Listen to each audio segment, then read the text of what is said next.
Gates Field for day 2 of bracket play here inside the Utah 4A classification. It's high school playoff baseball. Coming at you live today on the simulcast on KSLSports.com, as well as radio on the Fan Sports Network. Devin Dixon, Paul Ratliff, Kevin Cave, our entire crew here for a quadruple header. And here is the lineup for everybody today. First game of the day right out of the gate, 10 o'clock. It's going to be Timpanogos and Crimson. This is an elimination game. Both these teams losing yesterday. Timpanogos a 9-5 loss to Bear River, and Crimson a heartbreaking 8-7 loss to Desert Hills. So the defending state champ Mustangs on upset alert again today. This is an elimination game. We'll also have an elimination game coming up at the 12:30 game, and that'll be Mountain Crest and Provo. And then we'll get to the two teams, Desert Hills and Bear River, that both won yesterday, as well as Ridgeline and Snow Canyon in the nightcap. That'll be 6:30. Both those teams winning yesterday in bracket play. And Paul, Kevin, just thoughts on yesterday. I mean, 3 really close games.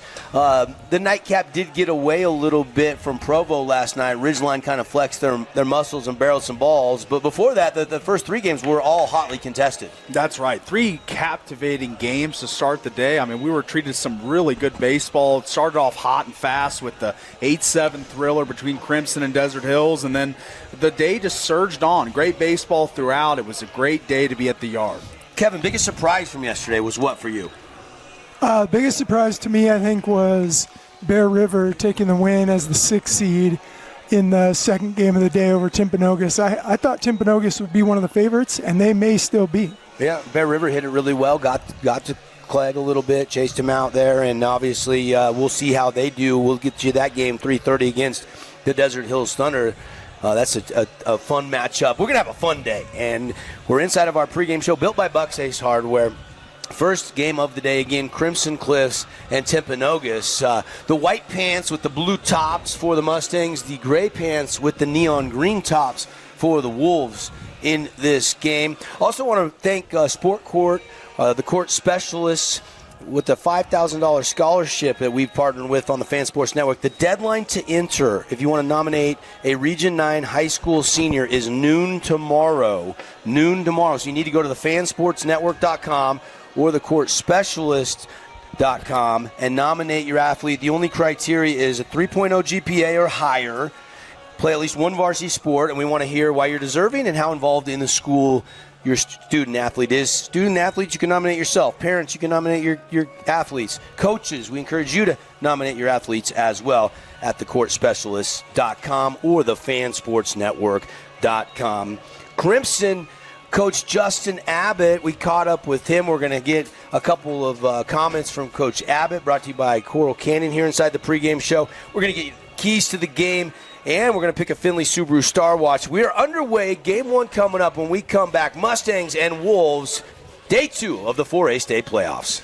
What you're about to hear may impact your dinner plans. The viral mac and cheese place you've seen online has made its way to town. Imagine build your own mac with fan favorite toppings like smoked brisket all the way to the controversial pineapple. Try it at the Red Cliffs Mall in St. George or in front of BYU in Provo. Your child's sports journey starts with the City of St. George Recreation. From their first steps on the court or field to becoming a star player, our youth sports programs are here to develop talents and teamwork skills. So get out and play.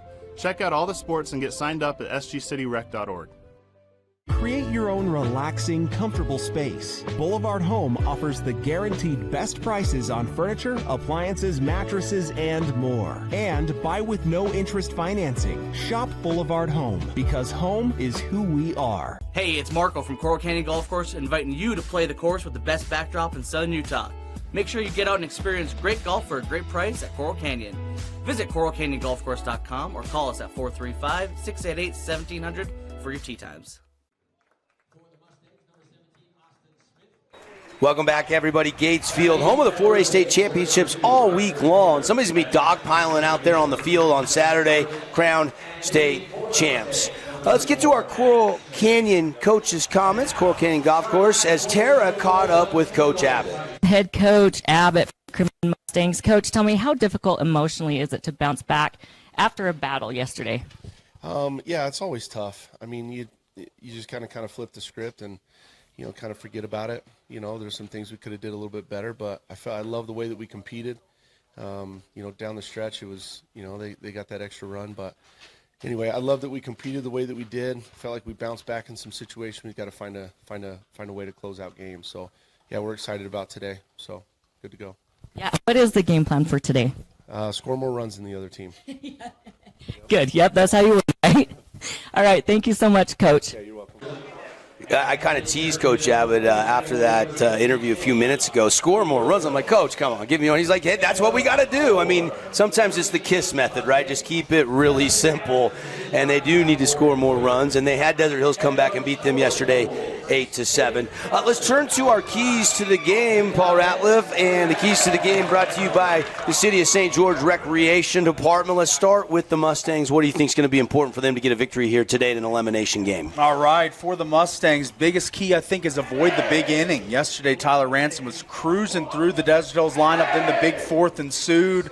Today, the Mustangs need to control the momentum and limit the lineup, the order from moving up and down and batting them around in that big inning. Got to stay away from that. And then lastly, don't bring a knife to a gunfight. Bring the big guns in this do or die game. Swing loose, swing free, and play Mustang baseball, as this is do or die situation for both teams. All right, keys to the game brought to you by the City of St. George. And on the flip side, Timpanogos. Yes, the Hawks, fly high. Cooper Hawks is a sensational ball player for the Timberwolves, #1 in the state in slugging percentage at 1.167, and second in the state with 50 RBIs. He absolutely smokes the ball. Look for the Timberwolves to use Hawks as the emotional and on-field leader today. Yeah, interesting. Trayvon, I think, is the RBI leader in the state at 51. I think he's got one more RBI than Hawks. So just one more, that's right. We'll be keeping an eye on that as well. An error-free baseball. Margin for error is super slim, razor thin in the playoffs, especially at this stage. And the Timberwolves look to howl today, providing lights-out defense behind the pitchers.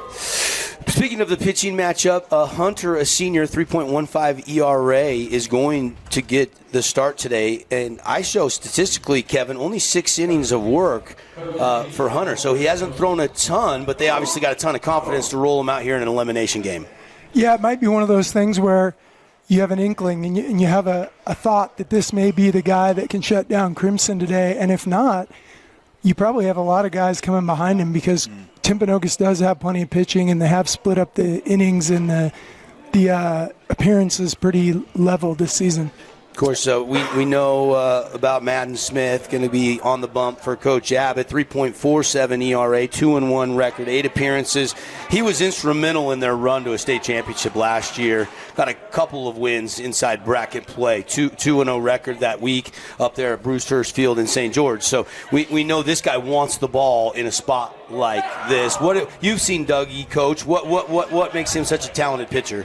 When he can command his breaking ball, he's incredible. So look today for the spin to be in the zone. If he's throwing spin in the zone and he's got the 90 mile per hour, 89 mile per hour fastball backing it up, he becomes really tough to hit. If I'm Timpanogos today, I might think about taking a lot of pitches early, trying to get the pitch count up, thinking about getting in that bullpen sooner than later by making Madden Smith work, making him earn it today. The skippers of each team, Justin Abbott, 3 state championships in 6 years, basically. Crimson has been open. This is their 7th year, open in 2019. Kim Nelson, 9 state championships, winningest coach in high school baseball history in that department, 7 of them coming at Timpanogos. And I can hear the dugouts getting fired up right now. We are literally right behind home plate.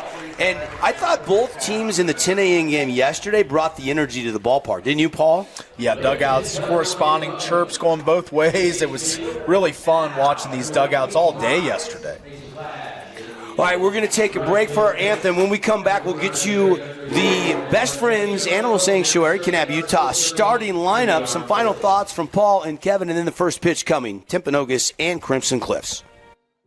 We love giving back to our community, and over the years, we have provided vehicles for families in need, supported local charities, and helped train our first responders. Dealer Collision, your place for collision repair. Oh, hello, Italian nightclub from Jimmy John's. Ciao, freshly baked bread piled with Italian-style meats. Hey, hand-sliced veggies. Am I obsessed with this sandwich? Yeah. So what if I am? Jimmy John's. Order online or on the app. Aquatic Balance Pool Service has been keeping St. George pools safe, clean, and running since 2012. With over 22 years experience, they service everything from pumps, filters, pool covers, heaters, and full water chemistry. Reliable, professional, dependable, done right. Call Aquatic Balance Pool Service today. Hey, it's Luke with Udine Associates at American Family Insurance. At Udine Associates, we love insurance so you don't have to. With a quick call, we can get you an instant quote with the right coverages. My team of licensed agents are ready to help you with better insurance from American Family. Give us a call at 435-251-9102. At Grass Creek Construction, they put their heart and integrity into every build. Their team is committed to delivering top-quality commercial projects that stand out. Integrity is their competitive edge. Building with passion, building with purpose, proud sponsor of local sports. Today's game is brought to you by Dealer Collision, Coral Canyon Golf Course, Udine Associates, Fabulous Freddy's, Johnson Pediatric Dentistry, and Great Harvest Bread Company. Back here live, Gates Field, anthem in the books. Let's play some baseball, but let's meet the starting lineups brought to you by Best Friends Animal Sanctuary, where every animal deserves a loving home. Go take a tour out in Kanab for a great weekend getaway and take home your new best friend. Or you can check out all the pets for adoption, bestfriends.org. And here are the starters for Timpanogos, led by the guy that you said's got to fly high, Cooper Hawks. That's right, Cooper Hawks leading off at shortstop, Jace Hunter pitching in this 2-hole, Canyon Clegg at third base, and the 3-hole, Corbin Hardy in left field in the 4-hole, Andrew Alphin batting cleanup in the first base spot, Jay Spencer the DH, Boston Cook the right fielder, Brigham Louder the catcher, Crew Peterson the second baseman, and Shane Quinto the center fielder. That is the lineup for your Timpanogos Timberwolves. All right, and of course, Tyler Ransom going to lead things off. What do you make of this lineup for Coach Abbott, Kevin? Pretty regular lineup for Coach Abbott and Crimson Cliffs. We've seen Ricardo Navarro in the 4-hole a lot this year. We got Jack Boyer hitting in the 2 spot, contact guy in a traditional spot. Sam Chappell playing left field, hitting in the 3-hole. Cutter Christensen, base stealer in right field, hitting 5. Race Bennett at third, hitting 6. Austin Smith doing the catching. Riker Taylor at first base, and Mason Burbage in center field, with, of course, Madden Dougie Smith on the mound, not hitting today. Yeah, we do have the radar gun. We'll get a look at Hunter and Madden, a.k.a. Dougie. If you hear us call Madden Dougie, that is his nickname. Everybody, including Coach Abbott, call him Dougie. Wayne Alofapo, the Crimson football coach, calls him Dougie. Like, I don't ever hear anybody call him Madden. So Dougie on the bump for Crimson as we are closing in on the first pitch. Again, pregame brought to you by the Court Specialists, featuring Sport Court of Southern Utah tomorrow at noon. That is the deadline to enter the nominations for the $5,000 Sport Court Specialists scholarship that we've teamed up with them on here on the Fan Sports Network. So go to the Fan Sports Network or thecourtspecialist.com and get your entries in before noon tomorrow. Final thoughts, Paul, before we play some baseball this morning. Yeah, big game here, do-or-die situation. Both these teams, and I think the level of urgency is already there as the dugouts are getting loud. All right, first pitch coming from the righty of the Mustangs. And we are underway as Hawks is in the box. Again, the bright green jerseys for the T-Wolves. And a fastball ripped into left field, and it's a leadoff hit for Cooper Hawks. And Cooper Hawks, a kid, we talked about him in the pregame, 1.167 slugging, 50 RBIs. Not an RBI situation here, but a table-setting spot for him as he gets the lineup, the order moving. Good piece of hitting. Just saw the second pitch from Dougie and ripped it out there to left. Chappell had to take it on a hop. And here is Hunter stepping in that 2 spot. And that one stays tall, ball 1. Timberwolves dugout is fired up to start this game. What? I can't hear you. Hawks leadoff hit really gets the spark lit over there. And a shot out to right. This was flared and flared well, but Cutter Christensen tracks it down. And hustling back, Hawks will be safe back at first base, 1 away. That fastball touching 90 on the pocket radar, so Good job by Timpanogos being ready and timed up for that heater. Yeah, a little more down the line, and that could have maybe scored a run, but Cutter Christensen can cover some ground out there in right field. So 1 on with 1 out for the 3-hole hitter. This is Clegg.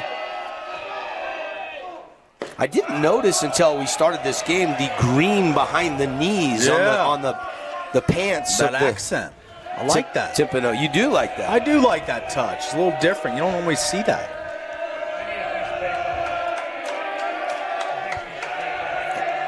First pitch to Clegg was a strike. Here comes pitch 2 in the AB. Fastball by Dougie, swing and a miss by Clegg. And touched 90 already early in this game. He's got kind of a body style and type of like a young Roger Clemens does, Madden Dougie Smith. And he throws like the Rocket as well. He'll be heading to Salt Lake Community College to play his junior college baseball. He is a senior. That one fought off a Fabulous Freddy's foul ball down that first base line. I was umping some lower level Crimson games this year, and Madden has a little brother. You know what his nickname is? Dougie number 2? Dougie. Dougie. Nice. Dougie. His little brother's nickname is also Dougie. They just make it easy. That's hilarious. I was actually kind of right there. And another foul ball up and out of play. So Smith and Clegg battling here. Good hitter and a good pitcher. He ran out of real estate over there. And it's another Fabulous Freddy's foul ball. Not a ton of room here at Gates in foul territory. Even though we have the stadium, it's pretty tucked in tight to home plate and the baselines. I was talking about that yesterday. It's a good observation, Kevin, because as you get from first and third base towards the foul poles, you keep getting less and less. There's an angle that slants in, so there's not much room. Here comes the 1-2 pitch. And that one's high. It's 2-2. 2-2 count, but with all the foul balls, that was already the 7th pitch to Clegg. So they're battling. Quality at bat when you see this many pitches. Actually, that was 8. There was only 2 pitches to Hawks. Coach, that kind of lends to your nugget, trying to get Madden Smith's pitch count up, and it looks as if that's kind of the game plan here from the Timberwolves, protecting, taking a lot of pitches.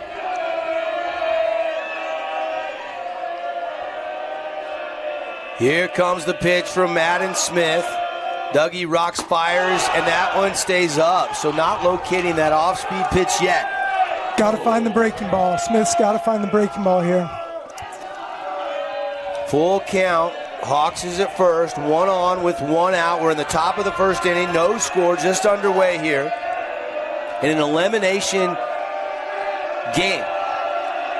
The runner will go, and it's a fought-off foul ball out of play. Everybody resets. Incredible at bat for Clegg. He's just satisfied with fouling off those fastballs that are around the edges of the zone, waiting for Dougie to make a mistake. And Clegg taking his time, getting back into the box. Now Madden Smith is ready. Full count pitch again coming here. And breaking ball stays high, and he lost him. 3 breaking balls to Clegg, and they all missed high. And it's been a patient batter's eye from the Timberwolves early. They're taking their time. They're waiting for the right pitch, waiting for Smith to make a mistake, like Coach said, and makes one there, a little high on that one, and that's going to put another runner on, and runner in scoring position now for the Timberwolves in the first inning.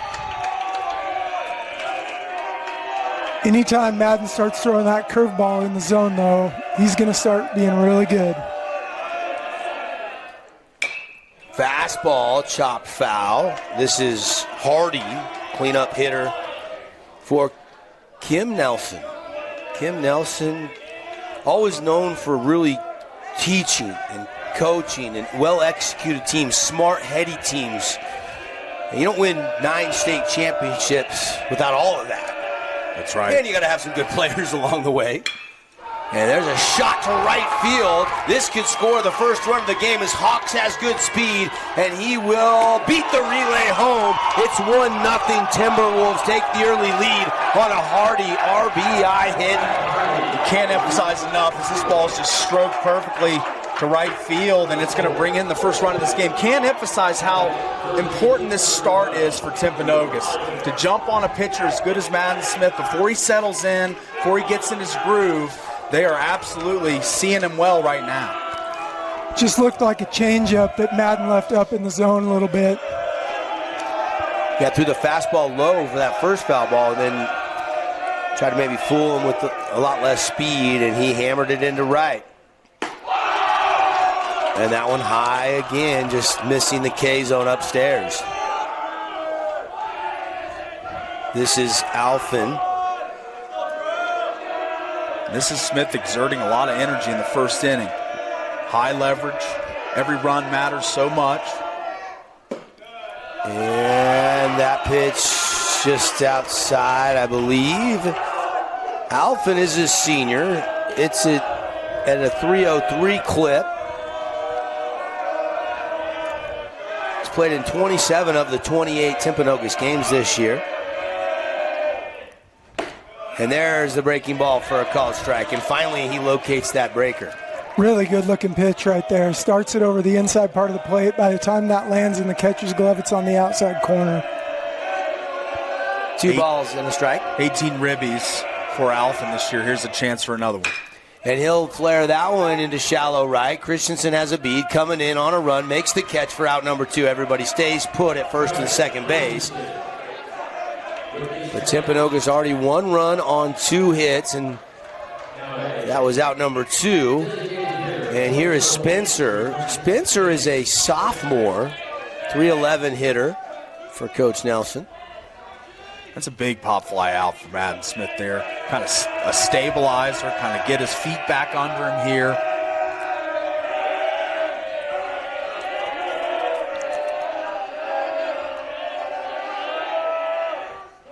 And that one gets in the dirt, and everybody's going to move up 90 feet to now second and third. Now a massive spot, premium opportunity here to put up a crooked number in the first inning. So a wild pitch. Advances the runners. Now you got 2 ducks on the pond. Here for Spencer. Here comes the 1-0 delivery from Dougie. And smoked to short, grabbed the play over to first, and that'll do it for the inning. So they get 1 run on 2 hits, 2 left on base, and it is Timpanogos on the board after half an inning, 1-0. When we come back, top of the order coming up for Coach Abbott and the Mustangs. From bold statements to subtle compliments, Wilkinson's House of Lighting will help you more fully enjoy all the different spaces in your home. Find us online at shopwilkinsons.com or come in and see what's new. 88 East, 1160 South, just off Main.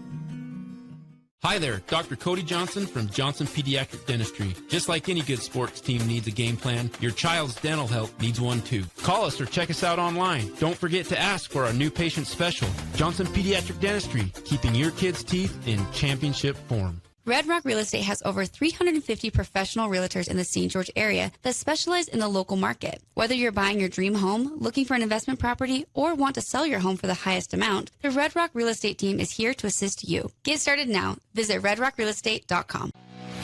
It's time to get your game on with Mountain Mike's Oven Roasted Chicken Wings.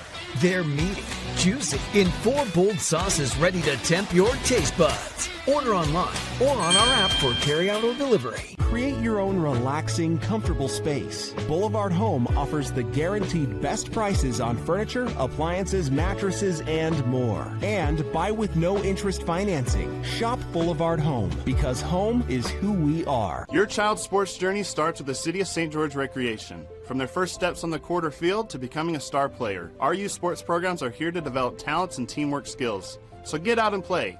Check out all the sports and get signed up at sgcityrec.org. Aquatic Balance Pool Service has been keeping St. George pools safe, clean, and running since 2012. With over 22 years experience, they service everything from pumps, filters, pool covers, heaters, and full water chemistry. Reliable, professional, dependable, done right. Call Aquatic Balance Pool Service today. Hey, welcome back, everybody. Devin Dixon, Paul Ratliff, Kevin Cave in the Grass Creek Construction broadcast booth. Caden Formaster, you'll hear from him a little bit later on. He's getting us in and out of breaks and producing this game. Tara Michael getting you the pictures for the live stream. Glad you're with us on the Fan or on KSL for this 10 a.m. start. And here we go to the bottom of the first inning. Timpanogos on top 1-0. And kind of important for Crimson to kind of match the energy we saw out of the Timpanogos dugout, right? They brought the energy to the yard this morning. Yeah, they got the juice over there in the Timberwolves side of the field. And you got to match their energy if you're the Mustangs. You got to get some hits here. Get Jace Hunter a little rattled, because it looked as if Madden Smith wasn't quite hitting all his spots, the breaking ball, but he got out of the inning with just one run. Now Crimson a chance to respond here. Jace Hunter, 3.15 ERA, only 4 appearances in 6 innings of work, and he misfires on his opening pitch of the game, low for ball 1.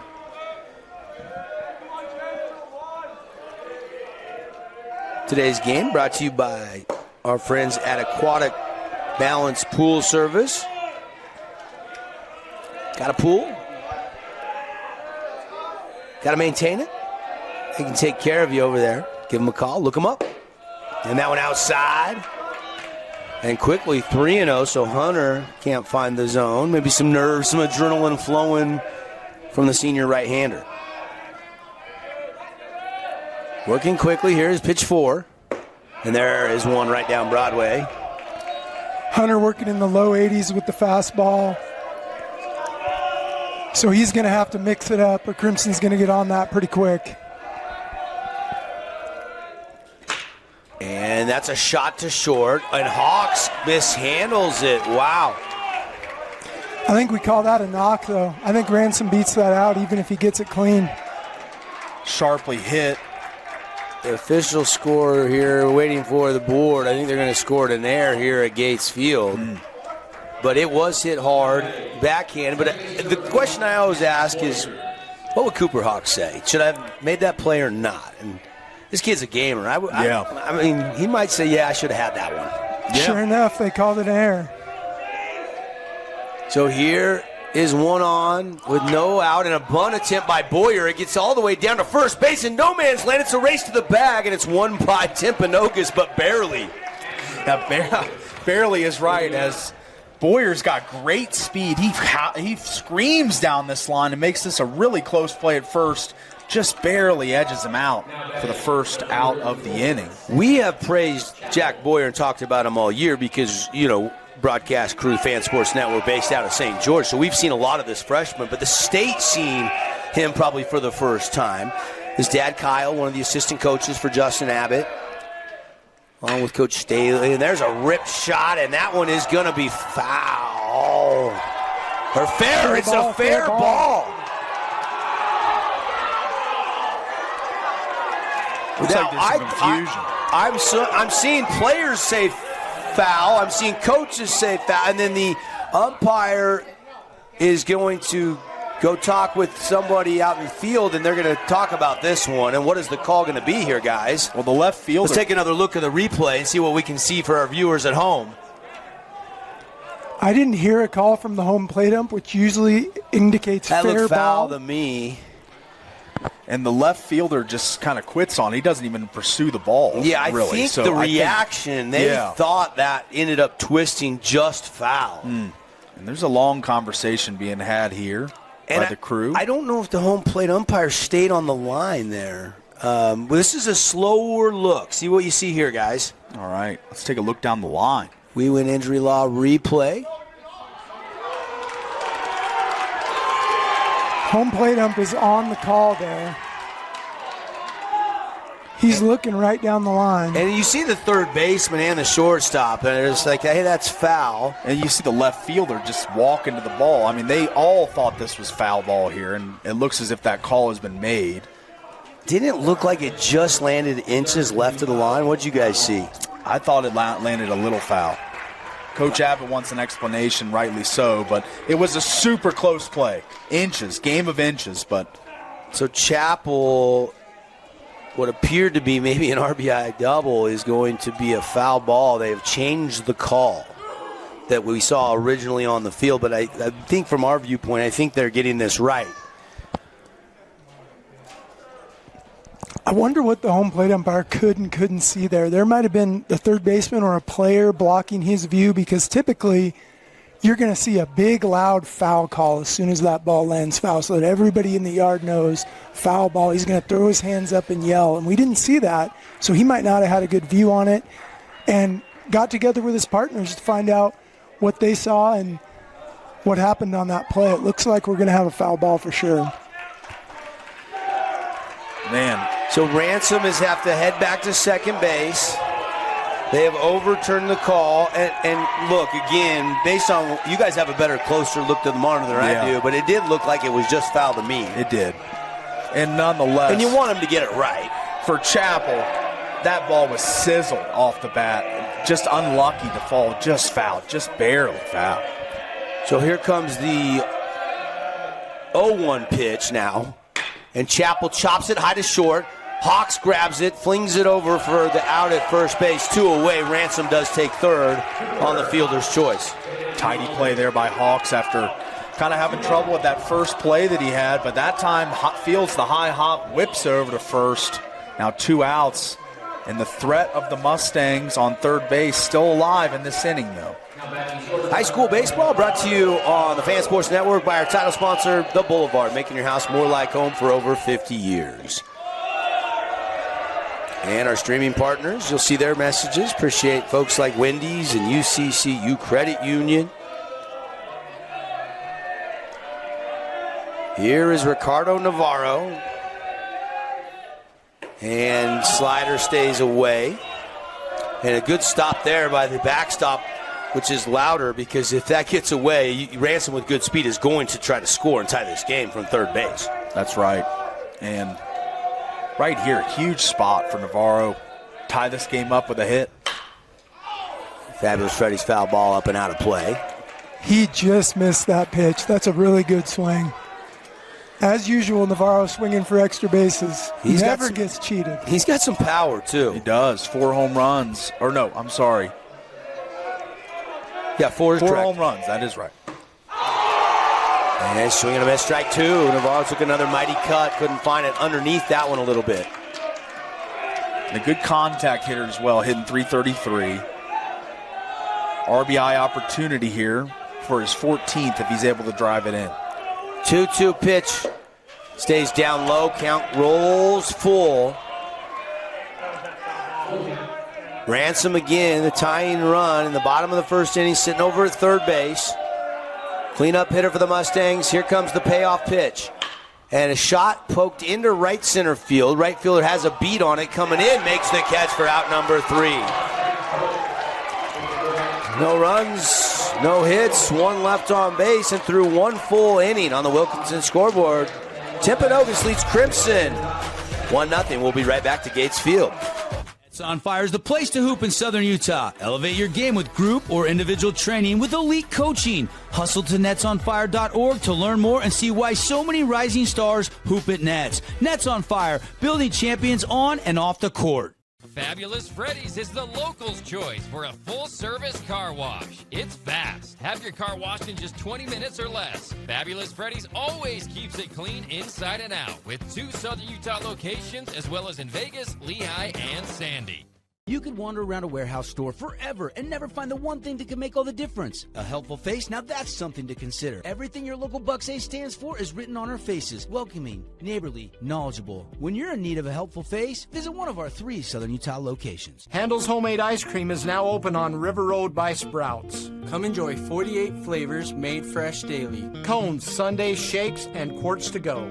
Handel's Happiness Served Daily on River Road. Need an appliance or 2? AWP's got you. Check out the remodeled expansive showroom, highlighting the Cafe series with colors like matte black, matte white, and modern glass. Make your kitchen stand out. Come see the local boys at AWP across the freeway from the Bloomington Walmart. Hi there, Dr. Cody Johnson from Johnson Pediatric Dentistry. Just like any good sports team needs a game plan, your child's dental health needs one too. Call us or check us out online. Don't forget to ask for our new patient special. Johnson Pediatric Dentistry, keeping your kids' teeth in championship form. Hey, welcome back, everybody. Today's game brought to you by Metcalf Bonzo Mortuary, one of our great sponsors for playoff baseball here on the network. Madden, Dougie Smith out to pitch. Here we go, top of 2. Timpanogos with the 1-0 lead, and a beautiful pitch paints the inner half for a called strike 1. Good start for Dougie there. Grooves one, and see if he can get some rhythm going.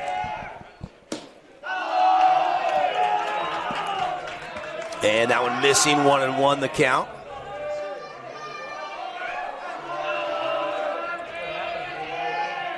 And Bender, and there is his last 2 breaking balls. Now he's starting to find the zone for strikes, so he's finding his release point. We saw pitching coach Mike Gargano have some words for him as he exited after the first inning. And I think working quicker, too. The tempo, mound to plate is picked up from Madden Smith. Velo on that last fastball right at 88. Back to the breaking ball. That one stays. Too much break on that one. How do you lay off that pitch? Man, that was a close one to lay off of for sure. Yeah, Cook didn't even really start to go. And he went around, and that is going to be a Red Rock Real Estate strikeout for Madden Smith. Could be one of many coming up here for Madden, as I kind of worried for the Timberwolves, as they got the run in the first inning, but they could have gotten more. And the worry for me for the Timberwolves is that Madden Smith settles in here and gets in a rhythm. First strikeout of the game for Dougie. that was a really good sequence. He fouled off the high fastball. Madden went away from it to go curveball down and away, came right back to the high fastball, and he couldn't lay off. They lay off the breaking ball again. That breaking ball sitting there 72, 73, 74. Fastball, the highest we've had, Dougie, is 90 so far in this game. Louder at the plate, getting his first AB, and he's way ahead in the count here. Louder ahead in the count, 190 hitter, 9 RBIs, 1 double. Dougie wants a different baseball.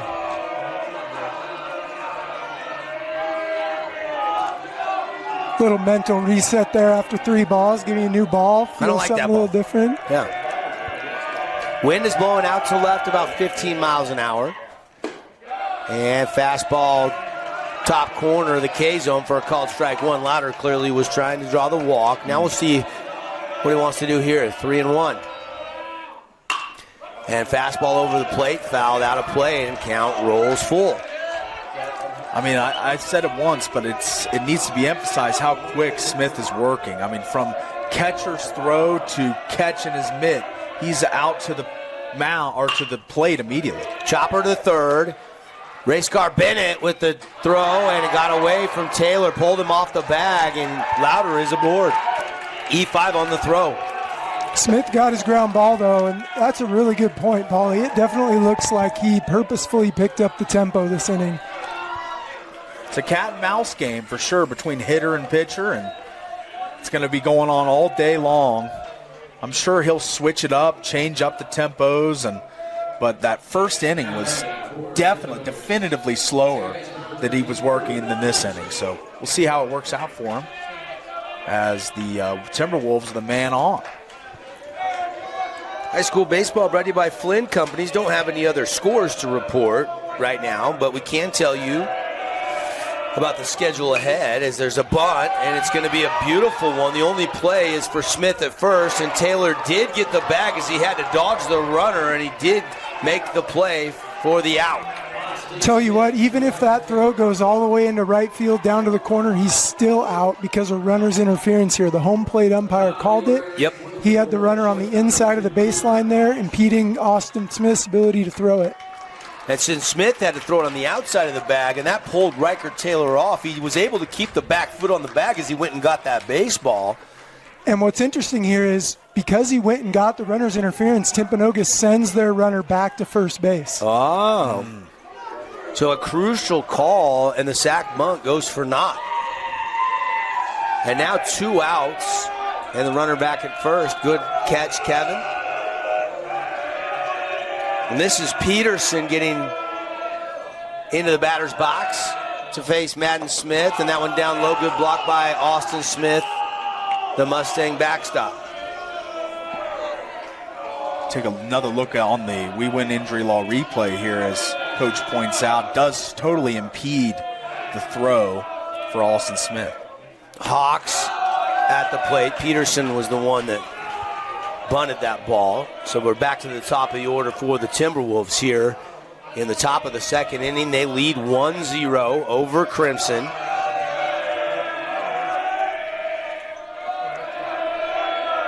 Story has a modest lead at first. Now it'll take a little bit more, but not looking like he's a threat to go here with 2 outs.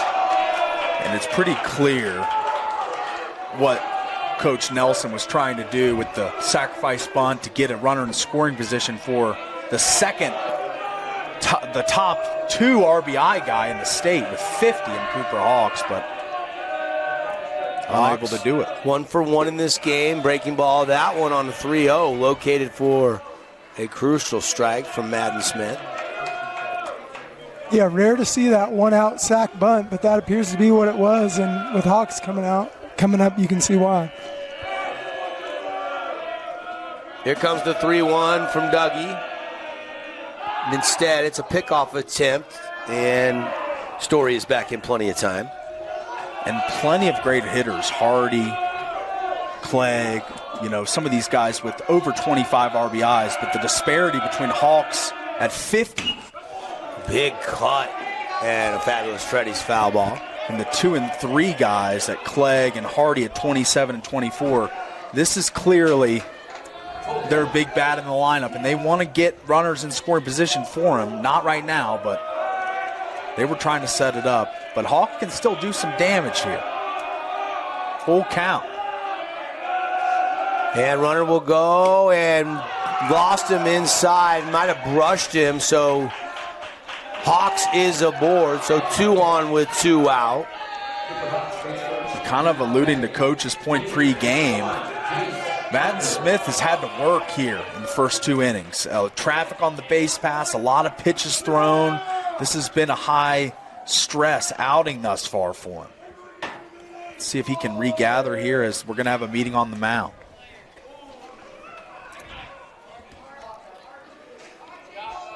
Pitching coach Mike Gargano coming out, asked the home plate umpire something before he headed out, maybe about visits, maybe about where Madden's missing.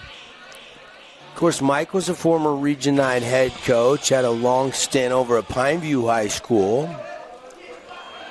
I believe he was the head coach in, was it the 16 or the 17 season when Pineview won a state championship. Jagan Levitt was on that team, and they won it here at Gates Field, if I remember correctly. It's a close-knit coaching group in St. George, I guess, huh? Yes. Close-knit fraternity, right? Coaches. Yeah, I mean, Coach Abbott, there's no question he's built a really nice staff. I mean, Kyle Boyer, Mike Gargano, got a mental coach and Coach Matt Staley on the bench that does a lot of mental work and game prep. And they got a really good staff, no question. And a swing and a miss on a big cut there from Hunter. Jace Hunter, the starting pitcher, trying to help his own cause and add to a 1-0 Timpanogos lead here in the top of the second inning. Jace is a guy that can do it. 459 average, 21 RBIs, 7 doubles, 3 triples, and 1 long ball. Strike 2. Whatever Coach Gargano said, seemingly heated by Dougie.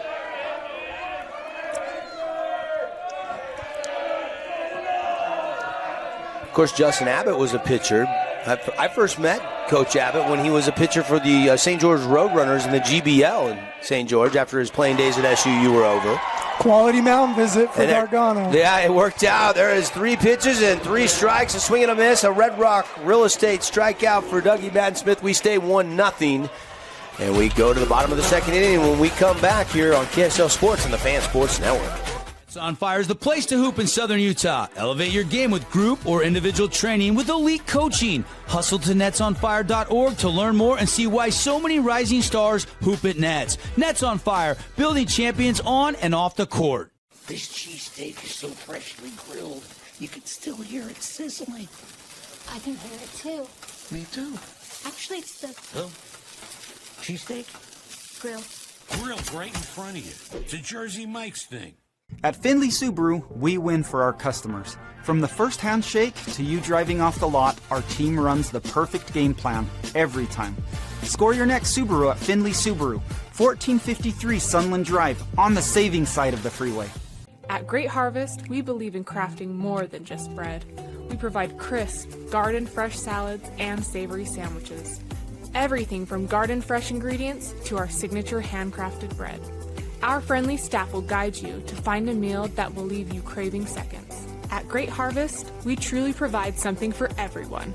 And don't forget our baked goods. Satisfy your sweet tooth and finish your meal with a brownie or cinnamon roll. Come visit us at Great Harvest. Today's game is brought to you by Back 9 Golf, Ronnie's Back Bar, Scooter's Coffee, Red Rock Real Estate, and Holbrook Asphalt.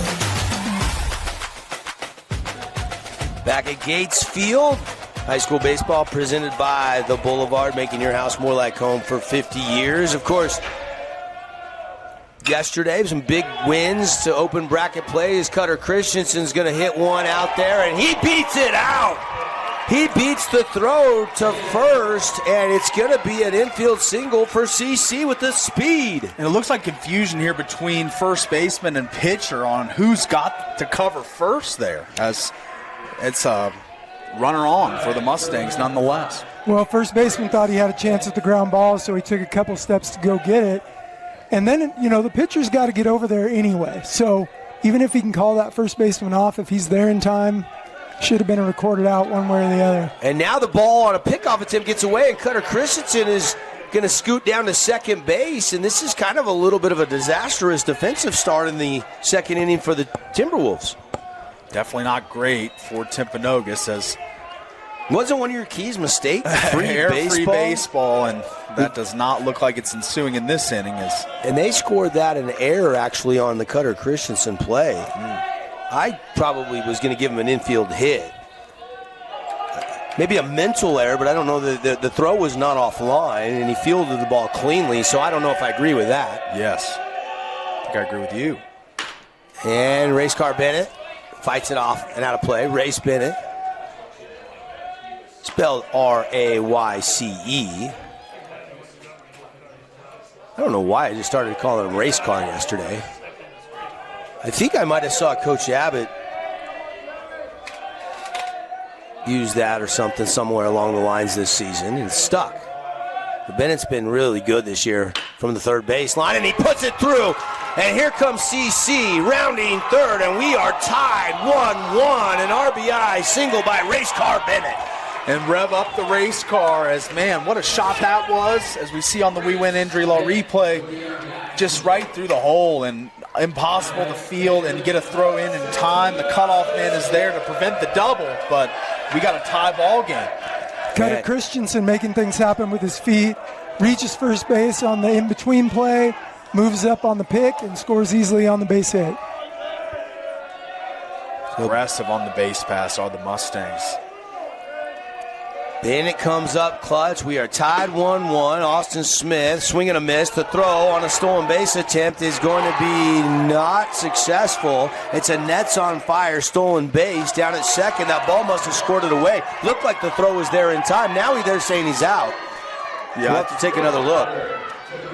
I thought I saw him initially rule out there. Let's take another look as one hopper. It looks like he beats him.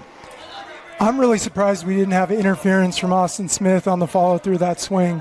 Looked like he was leaning over home plate, and I don't know if that's the reason they did it. I didn't see the home plate umpire signal it, but maybe what we have is a transfer or a clean tag and then the ball coming loose after the tag for the out.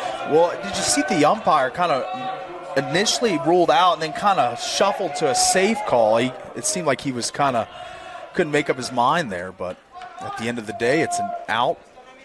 We don't have interference because Smith's still hitting, because he would have been out on the interference and the runner back to first. 1-0. And that one just missing outside. So Austin Smith, who tore the cover off the ball, is now 1-1, in the Super Regional.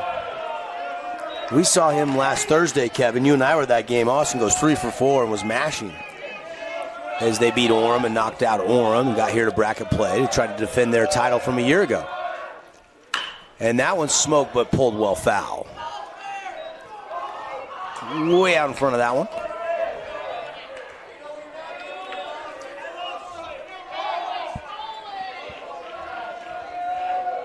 Hunter. This will be pitch 21 for the starter of the Timberwolves. Chopper to third. It's going to stay fair. Long throw across the diamond in time. It's a 5-3 putout. Pretty nice stuff from Hunter there. Took some off.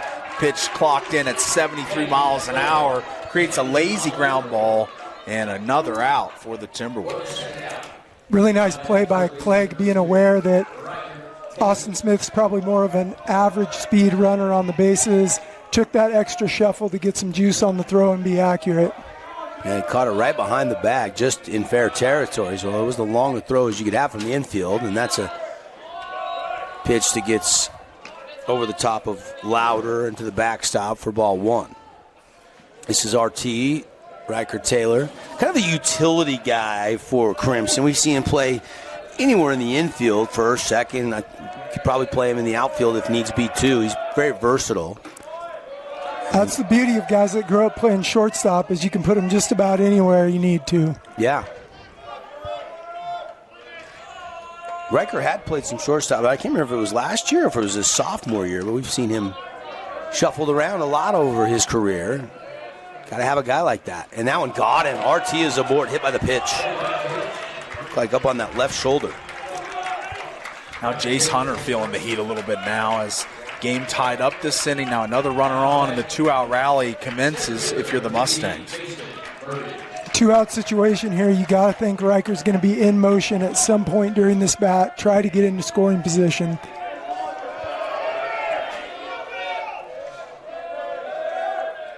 Hunter checking the runner out of the corner of his eye. He delivered the pitch, and that one's hit through the right side. Burbage with an beautiful piece of hitting on that first pitch. He jumped all over it and roped it into right field for a 2-out hit. Mason Burbage, he had a good day yesterday, and he continues to swing it well. He's not been an everyday guy, as you see the We Win Injury Law replay. But he is in the lineup of the state bracket play. Ambushing that first pitch. Didn't give Riker a chance to run. Burbage is ready to hit. Compact swing, too. Look at that. That was a beautiful piece of hitting. I haven't met Mason, don't know much, but I did play some softball with Ryan, his dad, back in the day. And, man, he could hit a softball. Always found a way to get a hit, it felt like. And a swing and a miss. We're back to the top of the order, and Tyler Ransom. Ransom was cruising yesterday till the 4th, and he ran into some trouble. Desert Hills tied it up. Then he got lifted, and later Desert Hills had a 2-run and a solo shot home run to win 8-7 and knock Crimson into this elimination morning window. So the defending champs' backs are against the wall, as are the Timberwolves, as they lost 9-5 to Bear River. And a wheel play, and it was a good one, but I think he missed the tag. Really close. And Timpanogos knows Crimson will take that base with 2 outs. They're paying attention.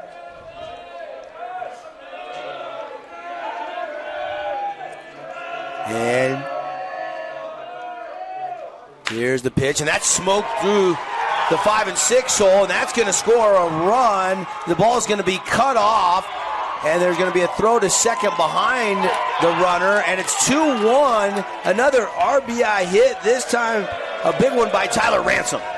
Yeah, the Texas A&M commit announces his presence in this game with a nice stroke out to left field, and cutoff man there, as I thought they might have gotten the play at second, but the ball bobbled, and we sit at 2 outs with a man on second, and the threat is still alive for the Mustangs. Ransom loves that 6-hole. It's going to make a nice spot for him in College Station with the way that swing looked. Primarily as a pitcher at the next level, I'm sure, but he can swing a good bat.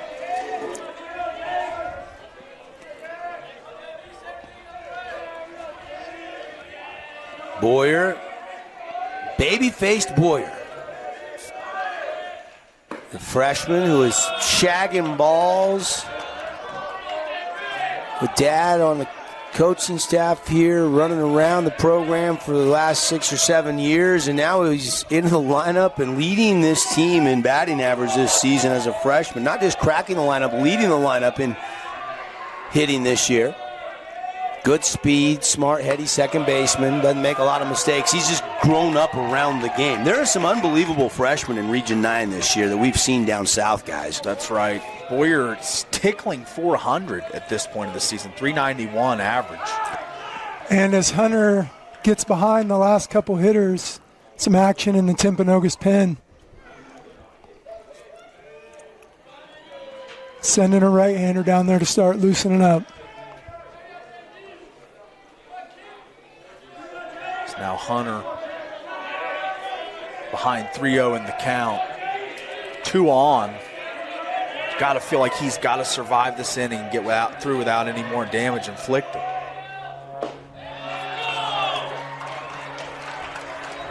And he'll walk him to load him up. Boyer is aboard and nowhere to put him. And Chappell, he was the one that hit that ball down the line in his last at-bat that was initially fair, then changed to foul. So later got a hit to the shortstop, and I'm trying to remember, let's see my notes here. This Chappell will step in and he grounded out to shortstop. And that was the one that Hawks made the play on. So he's 0 for 1, but thought for a moment he had an RBI double until they changed that call. And now the meeting on the mound, brought to you by Luke Udy at American Family Insurance. Luke, you know this guy. You don't think about insurance until you get that quote back, and he saves you a ton of money. So call for a free quote. Luke Udy at American Family Insurance in St. George for your home, auto, or life insurance. Chappell is the hitter. It's a tough spot because Hunter needs to get ahead of hitters, but with the 3-hole up and bases loaded, you can't just give in. And that one is smoked out to left, and that one is going to be caught.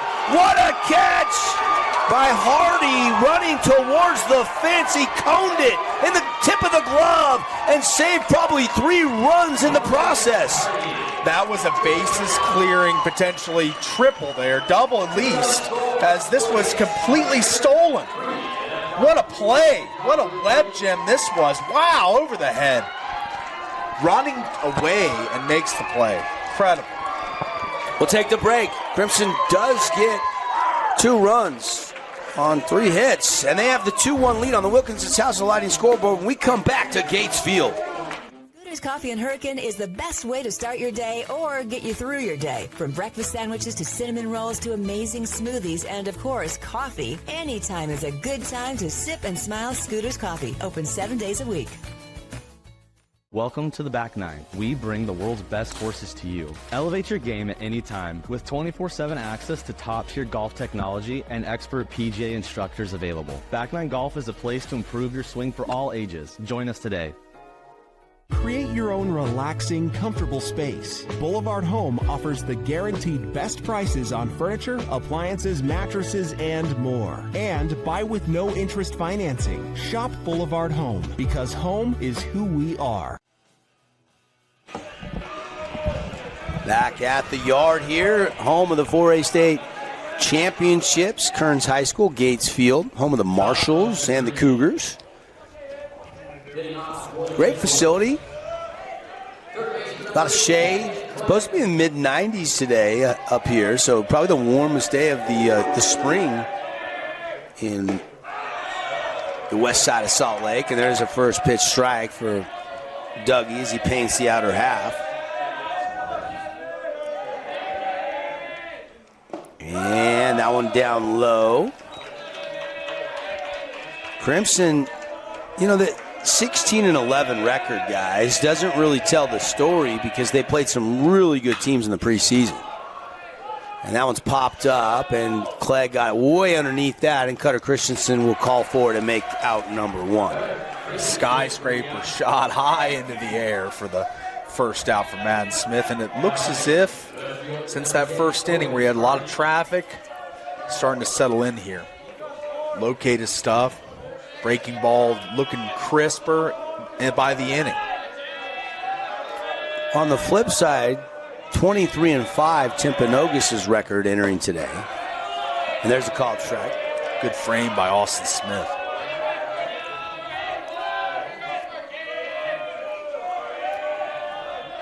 Wind still a breeze straight out to left field.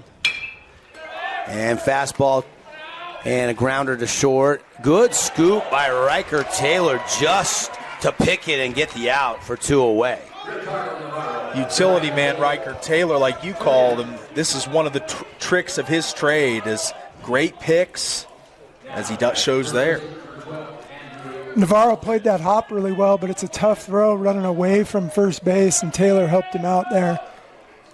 I think these two teams played each other in the first game of the season, if I'm correct. Timpanogos ended up getting Crimson in a 1-run game way back in early March.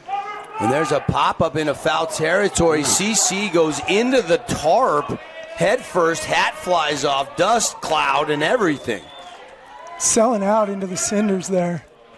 That's right. Get that uni dirty. He's a senior. That's right. He's going to do anything he can to make a play for his team, and he almost got to that, guys. He did. Not for lack of effort here, as he screamed over there to get that ball and was just a little late. Another look on the We Win Injury Law replay. They will win for you if you've been injured. Call for a free consultation or go to the website wewininjurylaw.com.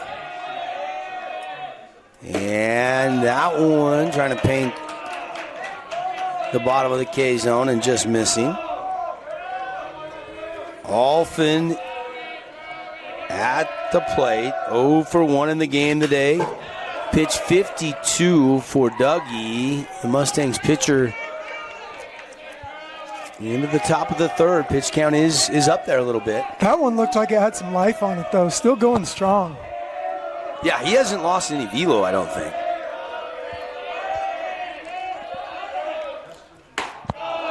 And that one stays tall. Of course, Dougie going to be just cruising down Bangor a few miles to Salt Lake Community College. That is where he is committed to play. Saw him practicing out there this morning as I drove by. They won their region, and they're heading on to the NJCAA playoffs. Right. That conference has really shrunk. College of Southern Nevada left, and Snow doesn't have baseball, so it's like CEU and Slick and CSI, and I think it's only four teams in that Region 18 conference anymore. The old conference has dwindled. Because there was another team in the conference, I think a California JUCO or something, but they folded and it disbanded their athletic program, if I'm not mistaken, not too long ago. CSN jumped down into the JUCO ranks in Arizona. A little less travel, I suppose, and Madden Smith gives up a free pass as Alfin draws the base on balls. Go ahead. I was just going to reset. 2-1, Crimson leading, top of the third. 2 outs, 1 on. And if you're Alfin, that's a huge win to keep jacking up this pitch count of Madden Smith. Bender and a beauty for a called strike at the knees. So tough to get a good swing off at that pitch, first pitch of the bat. And that one missing. Spencer, sophomore, 311 batting average on the season. Madden Smith, the 1-1. Breaking ball, fouled straight back. Breaking ball after that first inning has been dialed. That one looked a little bit flatter for whatever reason, but yeah, right. Many more strikes than early on. 1-2 pitch coming. High, trying to drop it off the table on the breaking ball again, and it stays just outside the zone. 2-2 the count. Spencer 0 for 1 in the game. Pitch 62 as we're in the top of the third. And swing and a miss on a Red Rock Real Estate strikeout for Dougie. Dougie, dirty Dougie right there. Strikeout number 3. Great spot on that pitch. Looked like the fastball about 40 feet from the mound to home and then dropped right off. All right, so we move to the bottom of the third. And Crimson has the 2-1 lead here from Gates Field on KSLSports.com as well as the Fan Sports Network. We'll be right back. Everest, K2, and now the Mountain by Mountain Mike's Pizza. The mountain-sized pizza is a massive 20 inches wide, delivering 20 slices and a mountain of toppings. Order yours now by using our mobile app. Warning, what you're about to hear may impact your dinner plans. The viral mac and cheese place you've seen online has made its way to town. Imagine build your own mac with fan favorite toppings like smoked brisket all the way to the controversial pineapple. Try it at the Red Cliffs Mall in St. George or in front of BYU in Provo. In times like these, it's good to know there's a place where people know who you are, no matter how long you've been gone. A place where the smells of home cooking are still in the air, where a simple wave warms your heart, and sharing stories with family, friends, and your community is just a way of life. Yes, in times like these, it's good to be home. Agraria Insurance Company, protecting what's important in life. Own property and want to rent it? Then you need the right team with 13 years of local experience. Aim to maximize your rental income and find quality tenants while keeping turnover low to increase your revenue and truly maintain your property. Learn more at redrockpropertymanagement.com. We're back. Gatesfield. Glad you're with us. Devin Dixon, Paul Ratliff, Kevin Cave in the Grass Creek Construction broadcast booth. Here we go, bottom of the third inning. And a breaking ball and a good one comes over chest high, dropping into the top of the K zone for called strike. This is Ricardo Navarro to lead things off for the Mustangs, the number 4 hitter in Justin Abbott's lineup. And he plunked him right in the small of the back, right between the shoulder blades. That's painful. And that's going to be really worthy of a free pass. And it's going to get on and start the rally for the Mustangs. I think I heard a good piece of elbow guard on that one. Ricardo might have had the veteran move of dropping the elbow guard back to protect his rib cage there. Ooh, sneaky move, and good point, Coach. I think there was a little louder sound. I agree. Again, wind still blowing straight out, but that won't help Cutter Christensen unless he goes oppo here. And first pitch fouled straight back for strike 1.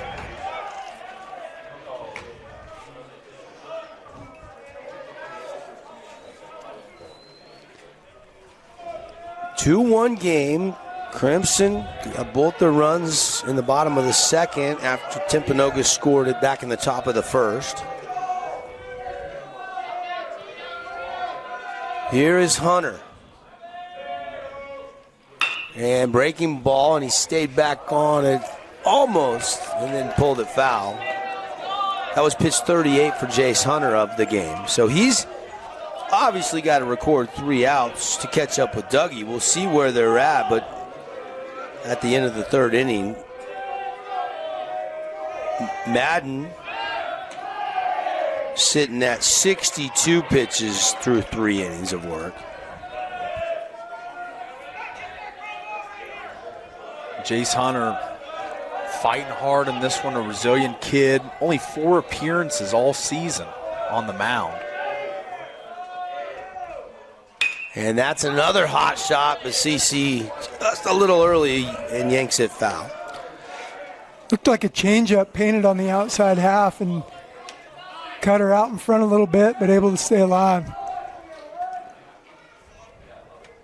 Cutter going to Yakima, play for the Yaks. There's, six Region 9 kids or so?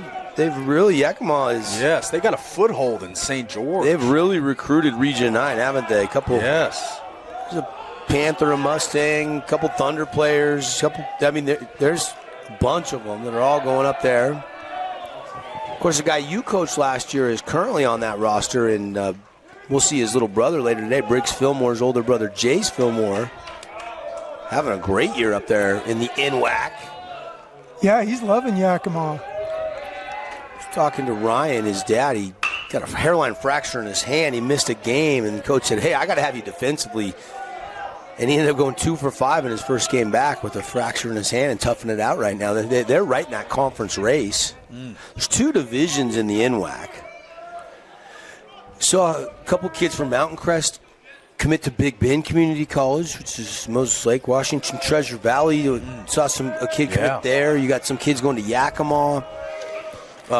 We saw Crimson basketball player Mikhail Lindquist at signing day the other day going to Coos Bay, going to play in one of the Oregon NWAC schools.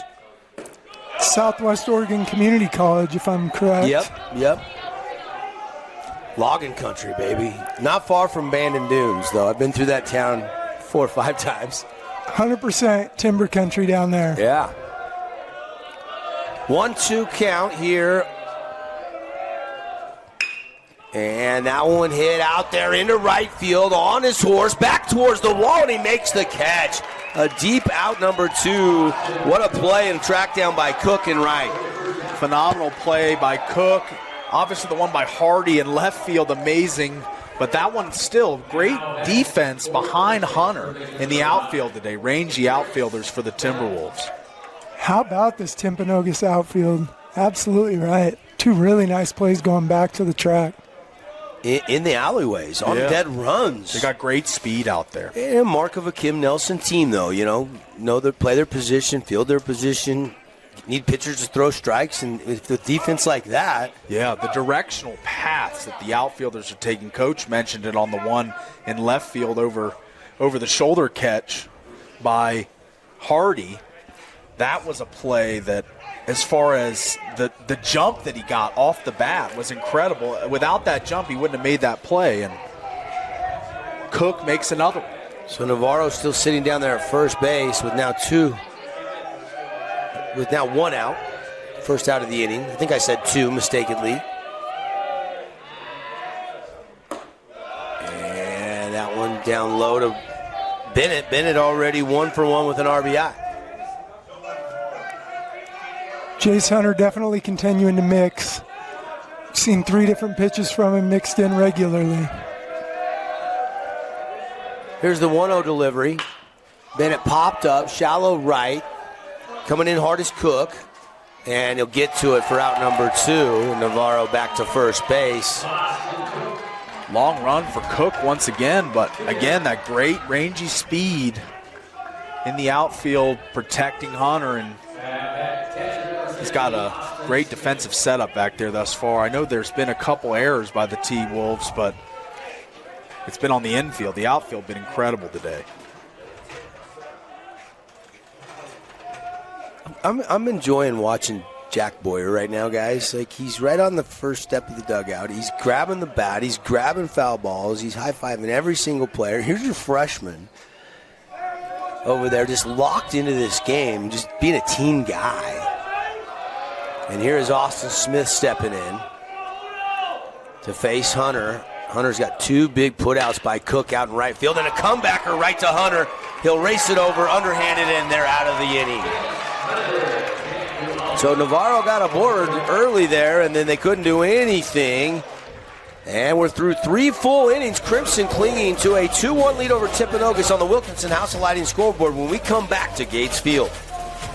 Grass Creek Construction, they put their heart and integrity into every build. Their team is committed to delivering top-quality commercial projects that stand out. Integrity is their competitive edge. Building with passion, building with purpose, proud sponsor of local sports. We Win Injury Law was launched with a desire to help people win the cases that they can't win on their own. Hiring a personal injury lawyer who knows what to do is key to getting everything they deserve as a result of that wrong.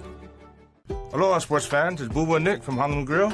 Come get a taste of the islands. Try our famous kahua pork or tender teriyaki chicken, and you'll love our mac salad and sweet sauce on your rice. Don't forget to try our original kava 8 at Honolulu Grill. It's game time. Need an appliance or two? AWP's got you. Check out the remodeled expansive showroom, highlighting the cafe series with colors like matte black, matte white, and modern glass. Make your kitchen stand out. Come see the local boys at AWP across the freeway from the Bloomington Walmart. At Grass Creek Construction, they put their heart and integrity into every build. Their team is committed to delivering top-quality commercial projects that stand out. Integrity is their competitive edge. Building with passion, building with purpose, proud sponsor of local sports. Oh, hello, Italian nightclub from Jimmy John's. Ciao, freshly baked bread piled with Italian-style meats. Hey, hand-sliced veggies. Am I obsessed with this sandwich? Yeah. So what if I am? Jimmy John's. Order online or on the app. Today's game is brought to you by Boulevard Home, Finley Subaru, House of Joan, Buck's Ace Hardware, and City of St. George Recreation. Back here at Gates Field. And Dougie, first pitch, missing for ball one on the fastball that stays in. Only 2 hits off of Dougie so far for the Timberwolves. Both of those came back in the first. Since then, second and third inning was really locked in. Got a couple of Red Rock Real Estate strikeouts, and there's a hot shot. Bennett at third grabs it. The transfer, the throw, perfect over to RT for out number one, a 5-3 putout. And this is kind of the caution that I felt for the Timberwolves early in the game, is that, yes, the first inning you got one, but you could have gotten more. And now that Madden Smith kind of locked in and cruising now, it's going to be an uphill battle for the Timberwolves in the batter's box. And here is Louder. And that one stays high and away for ball one.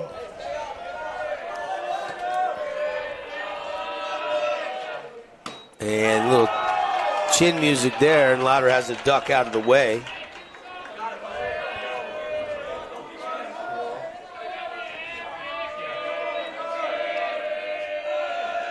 Here comes the 2-0. And that one fouled straight back, 2-1 the count. Today's game brought to you by Jimmy John's. Keep watching at the Fan SN. That is our Instagram, our Twitter on the Fan Sports Network for our Jimmy John's highlights of the week. Put a couple highlights out yesterday from some of the action. And we will have one final vote at the end of May, and whoever wins it gets whole subs for the squad, for the whole team. Compliments of Jimmy John's Freaky Fast. That's right. Who wouldn't want subs for the whole squad?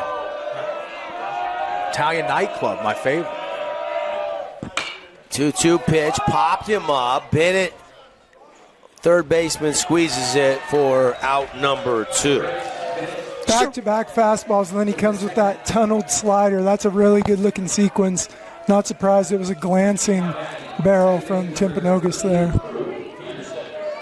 Just a reminder, at the conclusion of this game, we will hand out some awards here in our Johnson Pediatric Dentistry post-game show. We'll pick the Finley Subaru Star of the Game, the Appliance Wholesalers Plus Play of the Game, as well as the Jersey Mike Sub of the Game. All that coming up after 7, unless we need extras today. It is a 2-1 lead for the Mustangs, scheduled 7-inning game.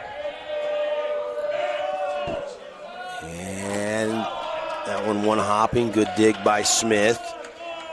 And it's quickly 1-1 to Peterson. Number 9 hitter in the lineup for Kim Nelson, who's won 9 state championships as a skipper. And that one's fouled up and out of play. And if you're Peterson, you want to turn it over to Cooper Hawks with a man on. You want to reset the lineup, be that second leadoff hitter. Fastball down low. Still touching 90 on the gun on that heater. Peterson fighting the good fight here in the box. As Smith clearly in a rhythm, but he's doing a good job just IDing pitches. And breaking ball starting at the ear and breaking in, but just missed a little tall, I believe. Got to think the sign going down here is challenge fastball. Go right at him, throw it by him. 3-2 count here to Peterson. And that was the fastball, but he just missed inside. And that is a pivotal batter here, I think. With 2 outs, Madden Smith trying to preserve his pitch count, preserve his pitches, loses a batter here, and now Cooper Hawks, who did some research in the breaks, and right now the current state record for RBIs. Single season record. 60. And there's a shot to right. And CC diving catch. Cutter Christensen for out number 3. Diving out in right field, helping his pitcher out.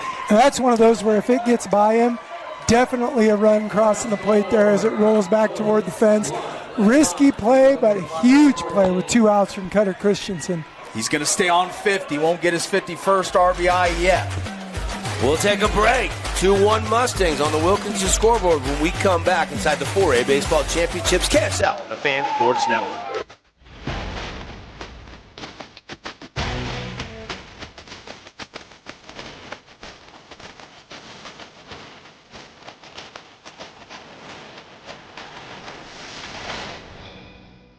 Flynn Group plays to win. From commercial to residential projects, we deliver the total building envelope. Roofing, glazing, and architectural metals. Championship quality every time. Flynn Group, we've got you covered. At Findlay Subaru, we win for our customers. From the first handshake to you driving off the lot, our team runs the perfect game plan every time. Score your next Subaru at Findlay Subaru, 1453 Sunland Drive, on the saving side of the freeway. From bold statements to subtle compliments, Wilkinson's House of Lighting will help you more fully enjoy all the different spaces in your home. Find us online at shopwilkinsons.com or come in and see what's new. 88 East, 1160 South, just off Main. Live here from Kearns High School, Gates Field, as first pitch swinging goes the Mustangs, and a quick whip over to first for the first out of the inning. A quick first out for Jace Hunter and the Timpanogos Timberwolves. Yeah, Hunter was able to just get inside on Riker Taylor a little bit there. First pitch swinging, got the easy ground ball to Clegg. Now Mason Burbage steps into the box for the Mustangs as Hunter stares in. Ready to go, and the delivery? It's going to go a little low for ball 1. Burbage ambushed first pitch fastball last at bat, and they come back with slider first pitch. Hunter shakes off the first sign. Here comes the delivery. It's slapped over to first, and it's going to be off the chest. And that's going to be another error for the Timberwolves, and man, another runner for the Mustangs. You got 2 choices there as a first baseman. You can move your feet and go make this a catchable hop, either short or long, back off or charge in, or you can stand your ground and take it in the chest, which he tried to do and ended up deflecting into foul territory. So is that error number 3? It is. 3 yes. On the Timber. For all the great plays they've made out in the outfield, they've had some mistakes on the infield. Sure. Mentioned that earlier when they had 2 errors, now 3 errors on this infield for the Timberwolves. Hunter's got to fight on, and that one looked like a slider that gets way away, and a good block by Louder behind the dish. Again, you just can't go on the inside half of the plate to Ransom. So I see what Timpanogos is doing there. You see how he crowds the plate. He's telling you, hey, I like it in. Trying to pitch him away is. And that one down low. 2-0 the count. Ransom 1 for 2 in this game. With a RBI. Him and Bennett have collected the RBI so far for the Mustangs. And there's a breaking ball that catches the outside corner for a called strike. Now, Ransom obviously known more as a pitcher, but can still really stripe the ball, can really hit. 368 hitter this season. Yeah, 2-0 breaking ball there. They respect him. No, I found it on the floor.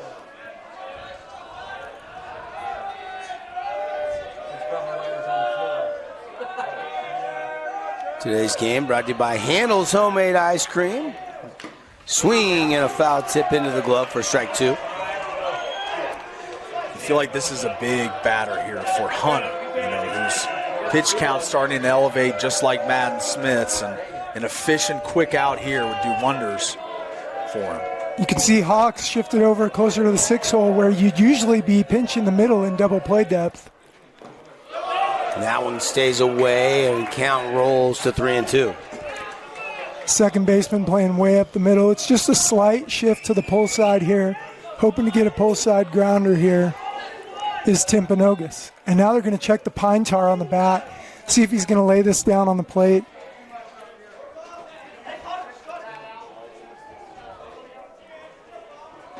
So he's going to say there's too high up onto the barrel, and he's going to make him take that bat out of play. If he puts a ball in play with that bat, he's out. So the ump might have saved Crimson an out there, or turning a hit into an out if Ransom would have put it in play. So now the bright yellow backup bat matches the cleats a little bit. There you go.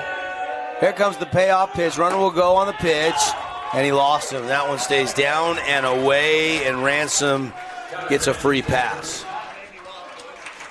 Now the question is, do you take a razor blade or something and scrape that pine tar down so you can still use your bat? That's right, I would. Familiarity, comfortability with the bat. Is there like a long drive contest where you got to come in and have it checked, or how does that work? Just the umpire's eye. Usually you lay it across home because you get, I think, 1 inch wider than the plate is of pine tar. Gotcha. And that one inside to Jack Boyer. Boyer has been aboard both times in this game. Or the only time in this game. He walked.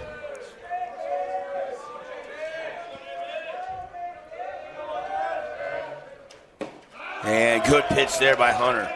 Called strike. Really good backdoor breaking ball there.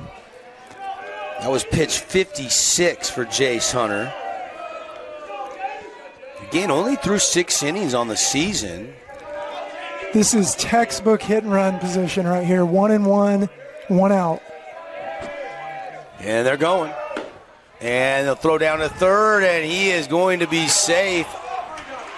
And they got the double steal, brought to you by Nets on Fire, building champions on and off the court. NetsOnFire.org, and now 2 ducks on the pond for the Mustangs. Louder. Boyer got bailed out a little bit there. That was surely a hit and run. And he couldn't pull the trigger on a ball. Luckily for Boyer, the throw was a little off. And Louder was up out of his stance quickly. I mean, I thought the throw would get there in time, but it one hops the third base bag, and Mustangs avoid the caught stealing. Outside. Yeah, we got it here on the replay. As see the pitch come in, the hit and run fully in play, and just one hops. He stays on his knees, so he wasn't able to put as much oomph on that throw because he never got sprung up to his feet. That's the other thing I saw on that replay. And Boyer draws the walk. So back-to-back passes here, and now here comes Kim Nelson out of the Timpanogos dugout. You're at 59 or 60 pitches, so you're under that threshold here. I mean, you obviously have to have 1 day rest, but if you go get him right now, he can come back. That looks like on Thursday, if you're on a Thursday. And so they're going to go get him. And we got a pitching change. We'll talk about it when we come back. Breaking the action. And it's 2-1 Mustangs with the lead, but they are threatening again here. And we got a pitching change.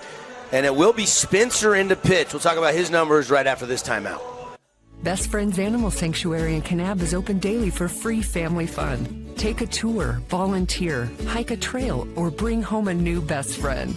Visit Best Friends today for magical memories that'll last forever. To dare mighty things means to embrace challenges. It means to welcome a high-energy culture that prioritizes belonging. To dare mighty things means drawing inspiration from experienced faculty and alums who encourage you to think big. It means to be a part of time-honored traditions while also forging new ones. To dare mighty things means celebrating your achievements with pride and joy, knowing you can make a difference by daring to be great. Join us at the Huntsman School of Business, where we dare mighty things. That's the Huntsman difference. Huge news! Sport Court has a brand new showroom and design center, and it's next level. See why so many are choosing Sport Court here in Southern Utah for top quality basketball, pickleball, and multi-purpose courts. Learn more at sportcourtofsouthernutah.com. You could wander around a warehouse store forever and never find the one thing that can make all the difference. A helpful face? Now that's something to consider. Everything your local Bucks A stands for is written on our faces. Welcoming, neighborly, knowledgeable. When you're in need of a helpful face, visit one of our 3 Southern Utah locations. Opponent checking the numbers on Spencer, the sophomore, who's in the pitch as we welcome you back to Gates Field. He's been hittable this year. I mean, opponents are hitting .309 on Spencer, Jay Spencer, but 16 2/3 work, 7 Ks, 6 walks. Spencer, 2.52 ERA in 7 appearances. So those are the numbers on the sophomore. A lot of balls in play. Low walk, low K numbers for that many innings. So pretty safe to say probably the toughest spot of the season he's entered the game at here with the bases loaded in the bracket play in an elimination game. We're getting into the middle innings here. That's right. I'd argue Hunter was pressed into a tough spot with only 4 appearances all year. He gets the start, and now they move to a pitcher with still limited appearances as well. So now Chappell came up with the bases loaded his last at bat as well on that line out to left field. And he's got him loaded here again, this time with 1 out. Spencer was the DH, so now he is going to pitch. And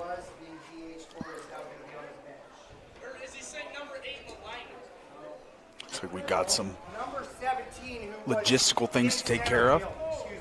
So they made a change. The center fielder.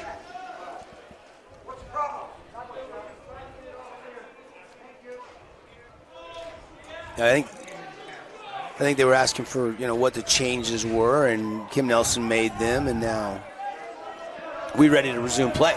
Play on. Blackhurst is now the center fielder. And Chappell at the plate takes that first pitch inside for ball 1. Blackhurst is in center. Hardy stays in left, Cook in right.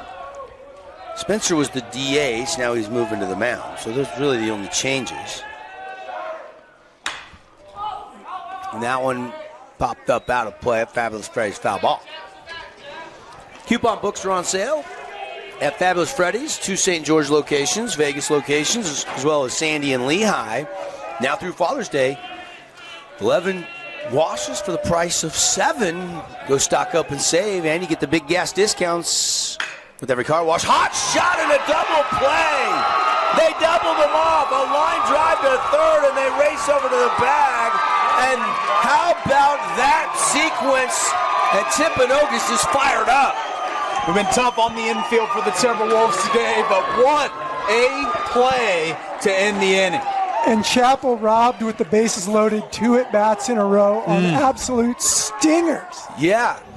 Chappell had the one down the line that they changed. He had the one in the alleyway, and then that line drive. I mean, Chappell is seeing watermelons, but he can't buy a hit right now. And that keeps this game tied 2-1 when we come back to Gates Field on the Wilkinson scoreboard.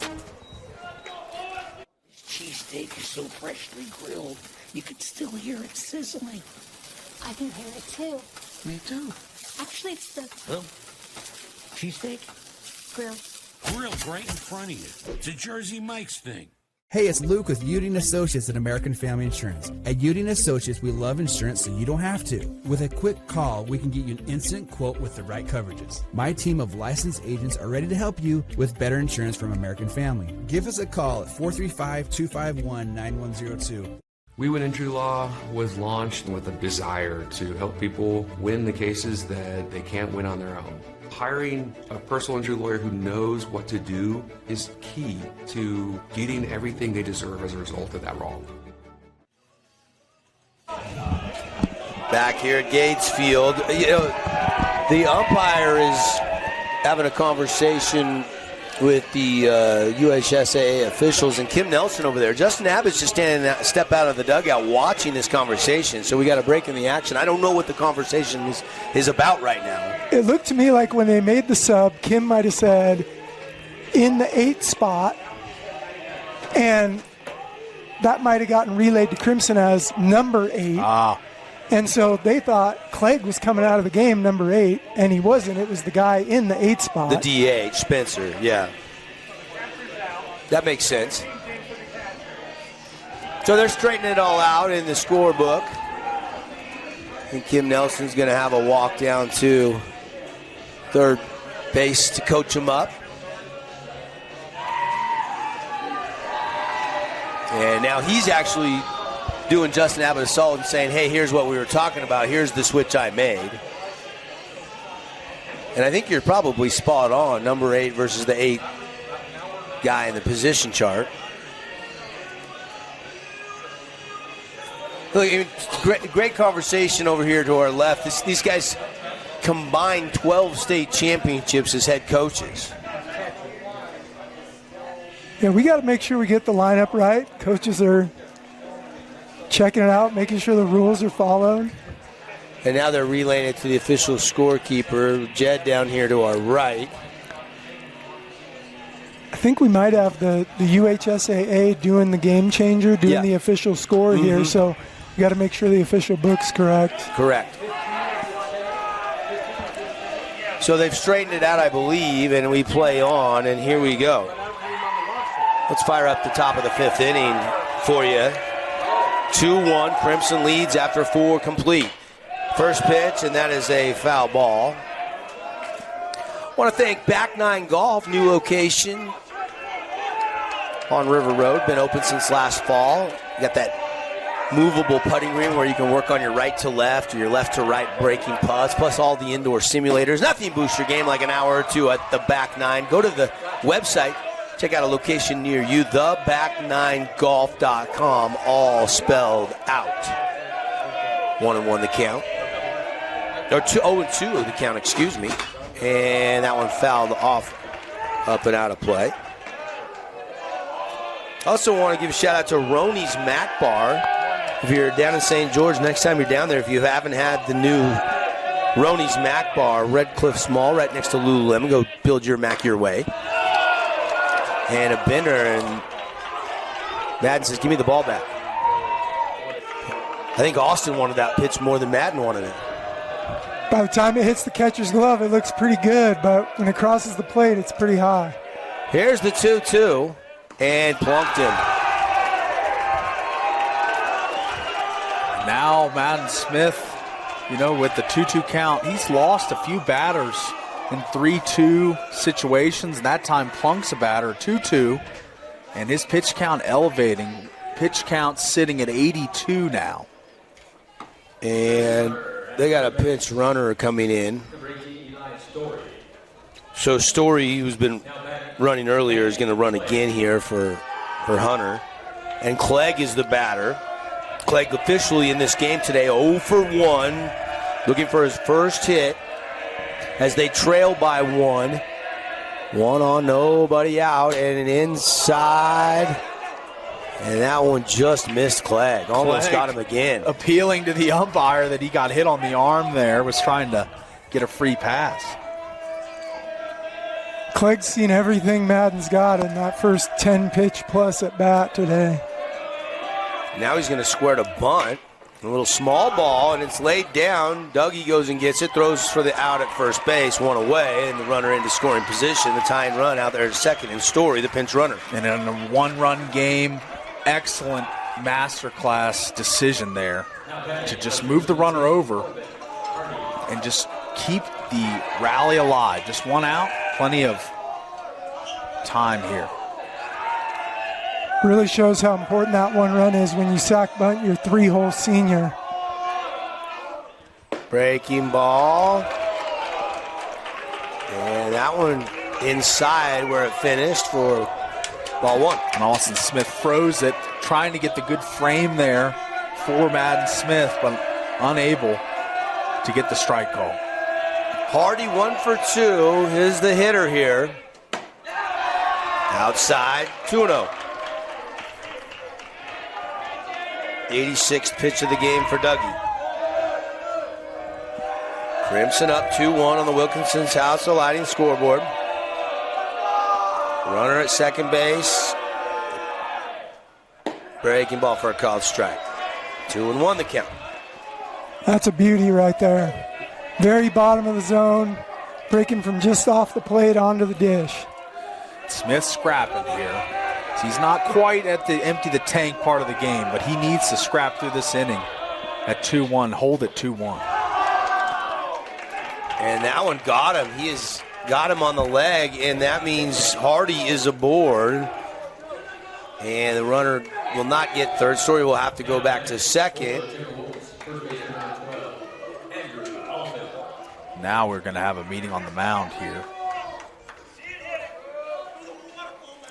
Madden just yanked a slider there, got him on the foot, looked like on a bounce even.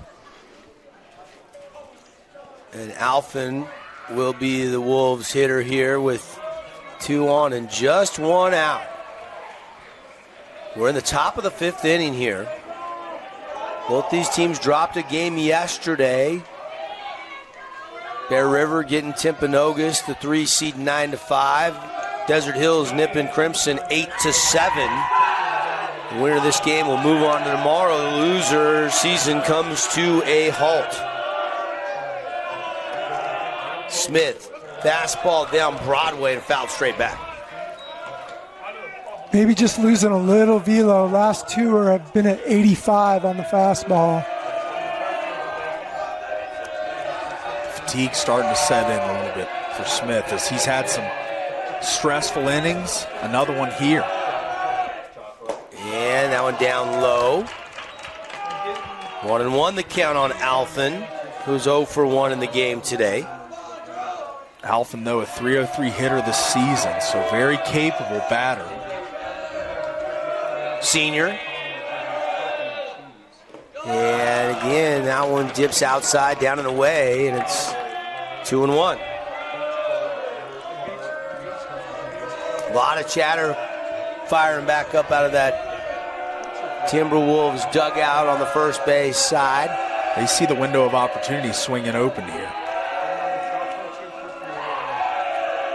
Here comes the 2-1 from the Crimson righty, and that's a shot through the left side into left field. They're going to send the runner, and it's going to be a tie game. And the ball was not picked cleanly in left, and he can advance to third, safely sliding in. And so runners at second and third with still just 1 out, and we reset 2-2 our score. A powerful swing, and look at the play in the outfield. We talked about how good Timpanogos has been out there today. That ball booted a little bit and late on the throw in, and now T-Wolves with 2 men on in scoring position and their biggest threat of this game against Madden Smith. And Crimson's going to draw the infield in to prevent the go-ahead run. 2-2 game. Alphen delivers a clutch RBI single. Smith having a hard time locating the zone right now. I scored that a single with an error out there on the pick in left. I don't know if you guys agree or disagree with that. Looks like they've thrown a second error up on the board for the Mustangs. Yeah. Regardless, runners on second and third, and a big cut from Spencer, and he can't find the baseball. Question is, he still gets the RBI probably because the error just moved the runner from first to second, I assume. And instead of scoring it a double, I gave it a single. Yeah.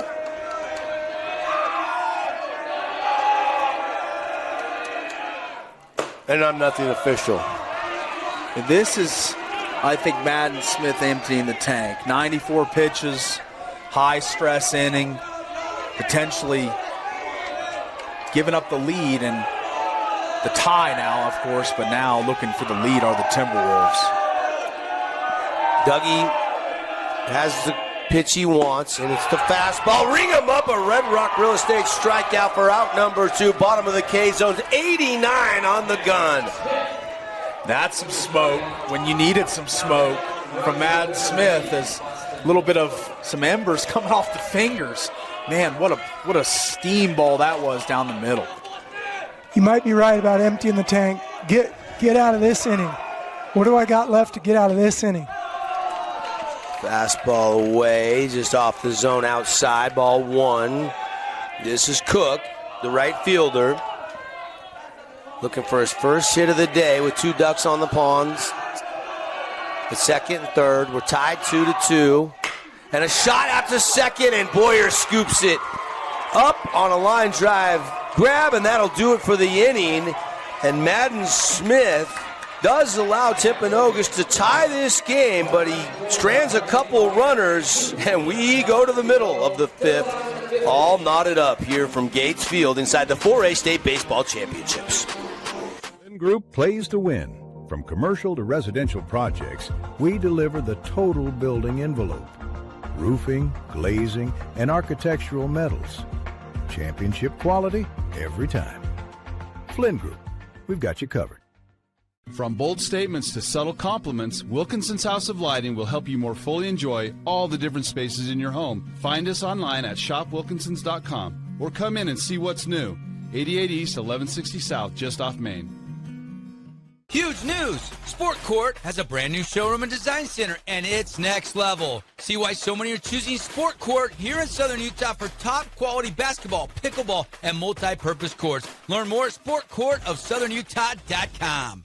Welcome back to the UCCU Saving Spotlight.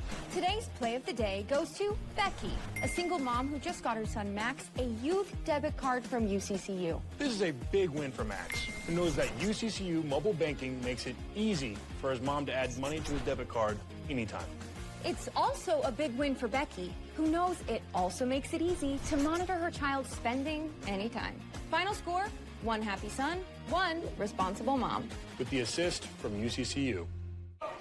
Appreciate UCCU, longtime great partner with KSLSports.com. Devin Dixon, Kevin Cave, Paul Ratliff, and first pitch swinging by Navarro, number 4 hitter in the lineup, and he fouls it out of play. And the pitch count getting elevated for Madden Smith after that last inning. Be interesting to see if he's going to roll him back out there or not. And that one popped up into center field. Looks like it's going to stay in the yard. Coming over is Backhurst, and he makes the catch for out number 1 out near the track. One of the easier plays we've seen in the outfield today for these 3 studs out there making plays all day for whoever's been on the mound for the Timberwolves. And speaking on Madden Smith, he's over 86 pitches, so at this point, you really do just get as much mileage as you can out of him up to that 110, in my opinion, because he's got to do the 3 days required either way. Yeah, it just depends on how he's feeling, right, Coach? I mean, what would you do if Dougie wants the ball? Do you roll him out and let him go all the way to 110? Yeah, you got to win this one. You're in the elimination, right? Yeah. So, I mean, you can worry about Friday and Saturday later. You got to win this game first. It's all hands on deck, right? Absolutely. Yeah, I mean, and Madden, 2 huge wins in the state tournament last year, and they're the state champs. So you know he wants the ball in his hand. High, just a little bit up. But that said, Crimson has had some action in the bullpen. Yeah, they got a guy out there getting loose, no question. I don't think Dougie's going to be able to go the distance based on his pitch count. Spencer has come in on the other side, though, and done a nice job. I mean, he's only got to get that 1 big out, but it was a big out with the bases loaded on a double play. 2 big outs, I should say. We'll see how he looks here in his AB with Cutter Christensen, and that one just missing the zone.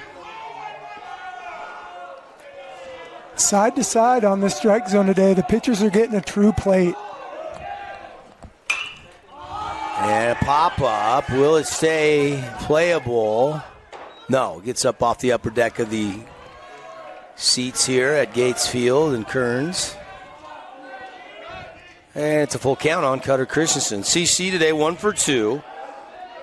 He's already swiped a bag and had his imprint all over this game. Made a nice running diving catch out in right field.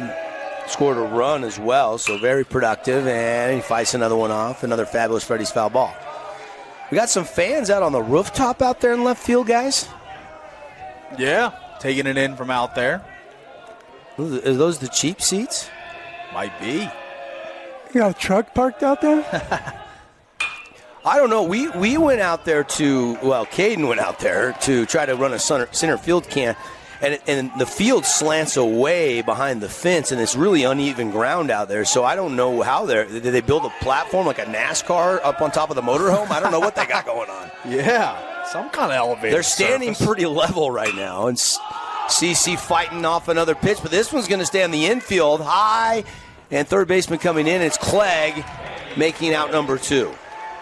Yeah, I mean, since Spencer's come in, he's not overpowering the Mustangs, but he is getting fly ball outs, ground ball outs. He's not doing a lot via the strikeout, but he has been effective for these Timberwolves. And CC, I like what he did there. He just came and gave a little tidbit of information to Race Bennett, who steps into the batter's box. Yeah, most of the time there you're telling the next hitter how the fastball moves. Is this a sink? Is this a carry fastball? And maybe what the breaking ball is doing. Slider's just spinning. It's not real sharp. Those kind of tips. And a chopper to short. Hawks grabs it on a couple hops, throw over there in time, and a smooth inning for Mr. Spencer. Put him up and put him down. No runs, no hits, nobody left on base. And we're cruising to the 6th when we come back. Tied at 2 from Gates Field in the 4A State Baseball Championships. Fabulous Freddy's is the locals' choice for a full-service car wash. It's fast. Have your car washed in just 20 minutes or less. Fabulous Freddy's always keeps it clean inside and out with 2 Southern Utah locations as well as in Vegas, Lehigh, and Sandy. Wendy's went back to the kitchen to give our famous spicy chicken sandwich a total upgrade. More crunch, more flavor, with heat that just hits. Is this our best spicy chicken ever? Looks like a yes to me. Spicy chicken just got better at Wendy's. Since 1967, we've helped Southern Utah families. Whether you need traditional burial, on-site cremation, or pre-planning, our team provides compassionate, personalized care. We're the choice of more local families because we treat yours like our own. Let us help you honor your loved ones with dignity. The legacy of excellence continues. Call 435-673-4221 or visit MetcalfBonzoMortuary.com today. Relatives coming to visit? Not enough room? Maybe you're looking to host a family reunion and need a house with a pool. Red Rock Vacation Rentals has got you covered. From 2-bedroom condos to 10-bedroom luxury homes, they truly have something for everyone. Visit stgeorgeutahvacationrentals.com. Back here at Gates Field, we move to the top of the 6th inning. Glad you're with us on the Fan Sports Network, KSLSports.com. If you're listening on radio, you want to watch, we're going to be streaming all 4 games again today. This one and the next one are elimination games, and then the afternoon 3:30 and 5:30 games on the winner side of the bracket. And Madden Smith gets a grounder to short. The throw in time for out number 1, and down goes Blackhurst. Great sense of timing there from Navarro. He picked that up on a backhand, and maybe just out of the corner of his eye saw, all right, I got to go a little bit, and he went on a quick 2-step and got rid of it. That internal clock for Navarro there. The pace of play of this game, I mean, we had so many long at-bats early in the game, and now a lot of these players on both teams going up first pitch swinging. This will be pitch number 101 for Dougie. Swing and a miss, strike 1. Maybe he can get out of this inning, but you have to start the batter before you go the distance to go over. So it just depends. That first out got right on 2 pitches, so that helps. We got him on the gun now at 83 miles an hour on that last pitch. Touching 86 now, so still a lot of life left for Madden Smith on that fastball. That's why D.G. Nelson's got him committed to go to Sully Community College.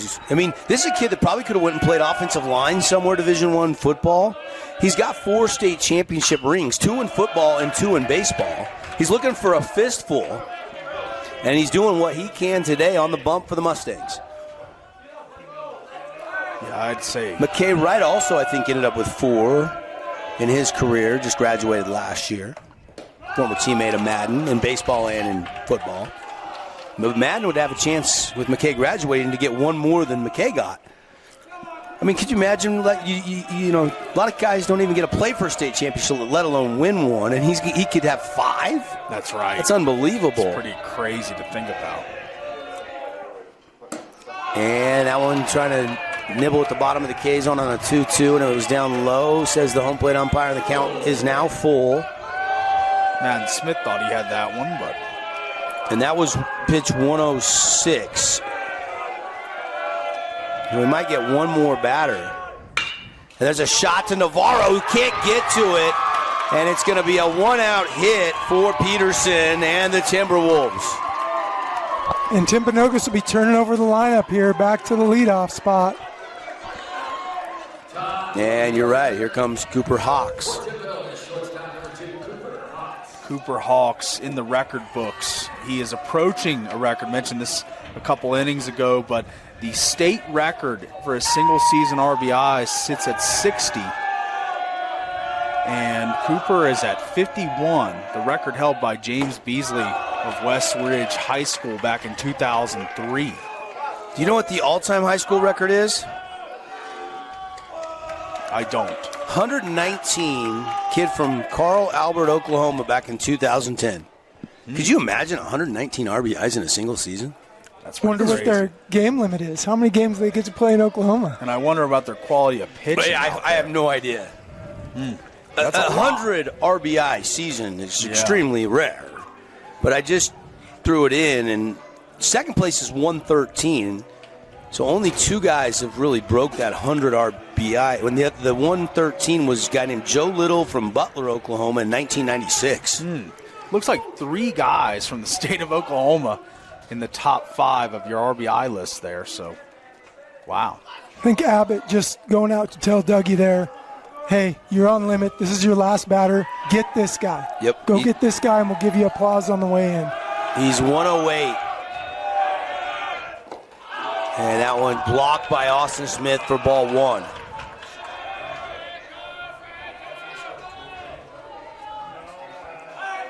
Now this is the running on empty time for Madden Smith. He's got some runners on the base pass, just 1 out. And Fabulous Freddy's foul ball, count 1-1 now. So I feel like he's been emptying the tank since last inning, and now in his final at-bat that he'll face today against the best batter in the lineup for the Timberwolves. 2-1 pitch. And that was slapped into right field high. Christensen going back a few steps on a run, makes the catch for out number 2. And Madden Smith. And I'd argue that's Madden Smith's biggest out of this He's game. at 110. And Coach Abbott's going to go get him. And there's some love. You can see he got Cooper Hawks. And somebody is going to have to come in to face Hunter here as Madden has went the distance and used up every pitch he had available. The gritty effort, gutty from the start. You know, post that 2-run inning, posted zeros every other inning for the senior. Incredible performance. 5 2/3, the final Scooters Coffee stat line. 5 2/3, 4 hits, 2 runs, both earned. Walked 3, struck out 4 for Dougie. He's got a slow walk back to the dugout. A nice rousing ovation from the Crimson faithful and everybody out of the dugout to salute Madden Smith on this effort today. Just being in the elimination bracket and going the limit, everyone here realizes This might be the last time I walk off the field in a crimson uniform for Madden Smith. He's giving every single guy a bear hug. Yeah, they know it. And Great shot. when you hug Madden Smith, it's not. There's a hold hug. That's a 2-second hug. That's right. Some of them getting a little more love, but everyone's showing love to Madden Smith nonetheless. And great shot there from the dugout cam. It is Smith that's going to come in and pitch, I believe. No, it's Cole Marchant. Marchant is in to pitch for the Mustangs. Get you the numbers on Cole when we come back. Quick break. We resume play. Tied 2-2 with 2 outs here in the top of the 6th inning. Live inside the 4A Baseball Championships from Gates Field.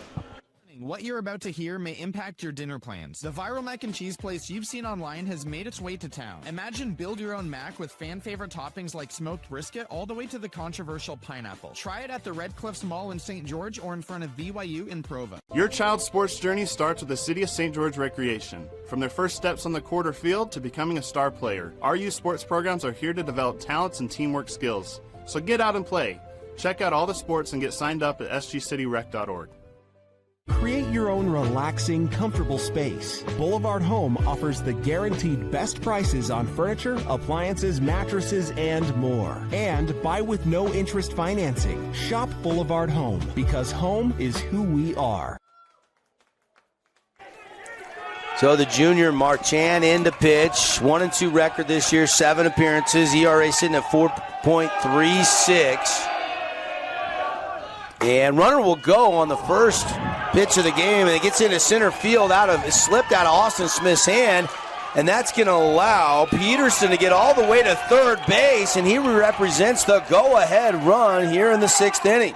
That is a super, super smart move, thinking this lefty's first pitch, he's probably not going to pick over. We're going to go on first movement.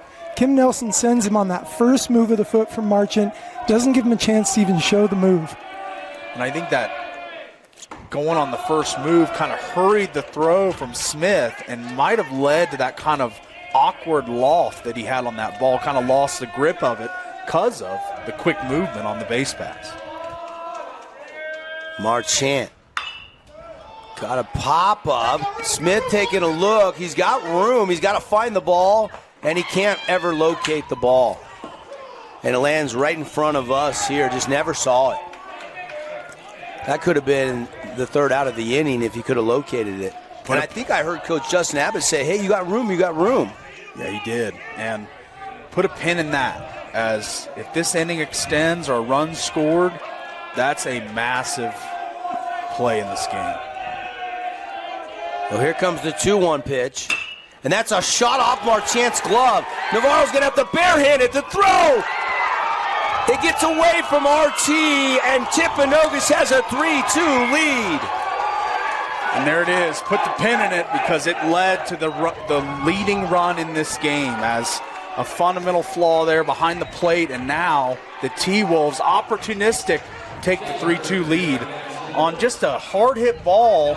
And Navarro makes a great charge at it and really almost makes a tight play at Barehanded first. it. Yeah.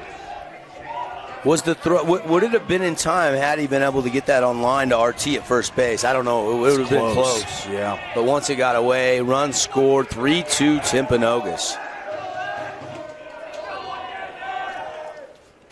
And there's a hot shot down the line, twisting foul. And this time, a very good call from the home plate umpire who was on this one. Yes. No confusion. Nope. On this one. So, tough spot for Marchant to come in there. Hunter gets that RBI. Now Clegg, really good hitter, senior, been a key cog here in this Wolves program. Hitting .359, and there's a swing and a drive into left. Coming in, making the catch out there was Chappell. He gloved it below his knees, kind of backhand. Yeah, on the backhand. What a beautiful catch. That's a super tough play, hit right at an outfielder with top spin. As he's coming in on that ball, he doesn't know if he's going to have to dive or not. ends up staying on his feet and making the shoestring grab. But Timpanogos retakes the lead for the first time today. They're up 2-0. They led right there 1-0 for a minute after the top of the first inning. But Crimson has led until now. Timpanogos 3, Crimson 2. On our Wilkinson scoreboard, when we come back, it'll be the Mustangs getting their ABs in the bottom of the 6th. Hey, it's Marco from Coral Canyon Golf Course inviting you to play the course with the best backdrop in southern Utah. Make sure you get out and experience great golf for a great price at Coral Canyon. Visit coralcanyongolfcourse.com or call us at 435-688-1700 for your tee times. We love giving back to our community, and over the years, we have provided vehicles for families in need, supported local charities, and helped train our first responders. Dealer Collision, your place for collision repair. Oh, hello, Italian nightclub from Jimmy John's. Ciao, freshly baked bread piled with Italian-style meats. Hey, hand-sliced veggies. Am I obsessed with this sandwich? Yeah.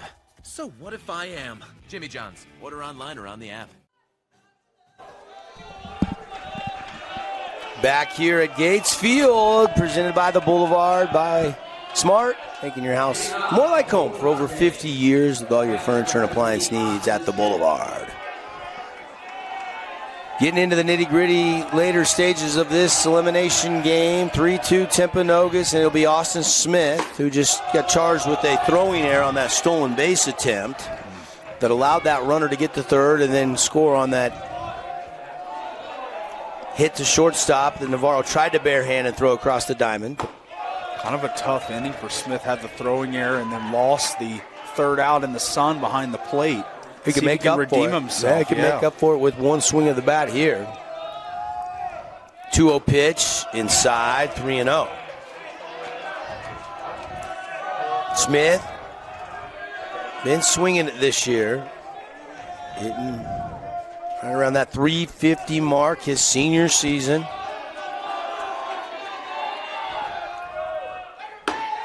And 4 straight pitches from Spencer and a free pass. And the tying run is aboard here in the bottom of the 6th inning for the Mustangs. And here comes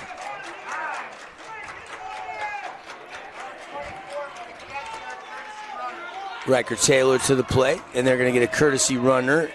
That'll be Mitchell, I believe. He's usually the runner there for... Yeah, it's Mitchell. Bunt on here, has to be. Drag or sack, one or the other. And it is a bunt right back to the pitcher. Beautiful. The catcher grabs it instead and just barely got the out at first base, but sack bunt does move the runner down to second.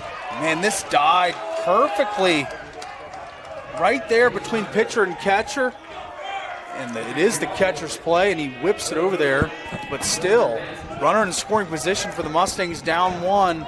And that is Jace Hunter back catching now instead of Louder because he was pitching, remember? That's right. So he hasn't been playing all game, and he comes in here recently in the later stages after he's done pitching and makes an incredible throw down to first. Or at least the arm was warmed up. Yeah. And popped it up. This is going to be over there into left. Shortstop going out. Left fielder coming in. And it is Hawks, the shortstop, that makes the catch out there on the grass. And I don't know that Spencer has 1K yet through his appearance today. But every out coming quickly via the... None. Yeah, he does not. He does not have a K yet. But he's been a foul ball or a ground ball, fly ball merchant. He's been grabbing outs quickly via those. Well, there's a team that wants to hit it, right? Crimson does want to swing the bat. That's right. They like a pitcher going on after it. And here's back to the top of the order, Tyler Ransom. After Burbage popped up, you still got Mitchell, the runner out there running for Austin Smith. The second now represents the tying run. Big cut from Ransom and a swing and a miss. Just want to go back, Devin. You're right to point out that play from the catcher. If that's Hunter back there catching again after starting the game, makes that play even more incredible. He's got to turn 180 degrees and make that throw accurately to first base. Wow. Right after I called out Spencer for no Ks, he's had 2 straight swing and misses, showing some great stuff. And Cooper Hawks and Jace Hunter and Canyon Clegg, I believe all 3 of those guys are CEU commits. They're all committed to College of Eastern Utah. going to play for Kirk Haney. And breaking ball inside, but they say strike 3. And Ransom is like, come on, that was inside, but that is a big strikeout. And there's quite the conversation between Coach Abbott and the home plate umpire, but nonetheless, we move on to the 7th. Coach Balance Pool Service has been keeping St. George Pool safe, clean, and running since 2012. With over 22 years experience, they service everything from pumps, filters, pool covers, heaters, and full water chemistry. Reliable, professional, dependable, done right. Call Aquatic Balance Pool Service today. Hey, it's Luke with Udine Associates at American Family Insurance. At Udine Associates, we love insurance so you don't have to. With a quick call, we can get you an instant quote with the right coverages. My team of licensed agents are ready to help you with better insurance from American Family. Give us a call at 435-251-9102. At Grass Creek Construction, they put their heart and integrity into every build. Their team is committed to delivering top-quality commercial projects that stand out. Integrity is their competitive edge. Building with passion, building with purpose, proud sponsor of local sports. From bold statements to subtle compliments, Wilkinson's House of Lighting will help you more fully enjoy all the different spaces in your home. Find us online at shopwilkinsons.com or come in and see what's new. 88 East, 1160 South, just off Main. Hi there, Dr. Cody Johnson from Johnson Pediatric Dentistry. Just like any good sports team needs a game plan, your child's dental health needs one too. Call us or check us out online. Don't forget to ask for our new patient special. Johnson Pediatric Dentistry, keeping your kids' teeth in championship form. Red Rock Real Estate has over 350 professional realtors in the St. George area that specialize in the local market. Whether you're buying your dream home, looking for an investment property, or want to sell your home for the highest amount, the Red Rock Real Estate team is here to assist you. Get started now. Visit redrockrealestate.com. So Coach Abbott is going deeper into the bullpen here, and Jamison Thornock is coming in to pitch in the top half of the 7th, with Timpanogos leading Crimson Cliffs by a score of 3-2. Thornock, the junior, 3.23 ERA, 5 appearances this year. This is instantly becomes the biggest appearance of his year and potentially his career here. 15 strikeouts, 7 walks, 8 2/3 work for the junior so far on the season. Big spot. And the Timberwolves obviously looking to add insurance runs up 1.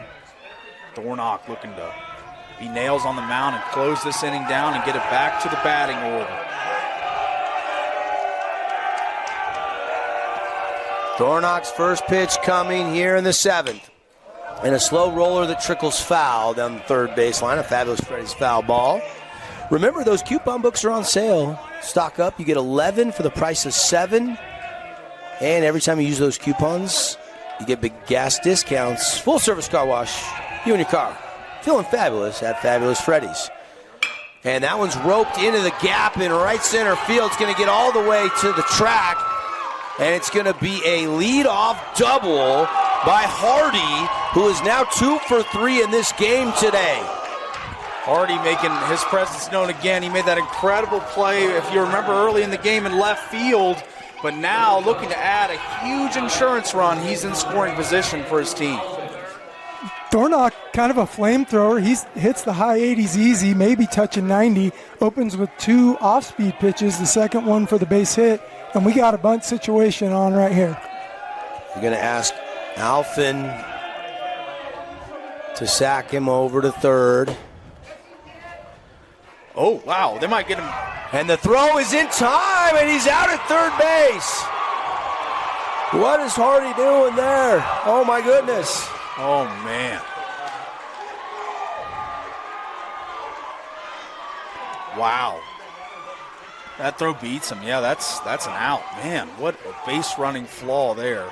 Yeah, not sure what was going on there. What did you guys see? He just overcommitted on the sack attempt, and by the time Smith came up to throw it, sometimes you just got to cut your losses and go for third with the catcher throwing behind.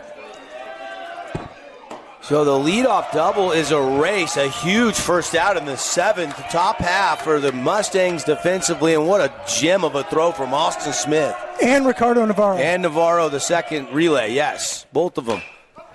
It's like a hockey assist. You get 2 assists on the play. Yeah, you don't see too many 2-6-5 putouts. That's right. So that's a heck of a play by Crimson. Thornock owes Austin Smith a dinner or lunch or something, because that was an incredible, heady play.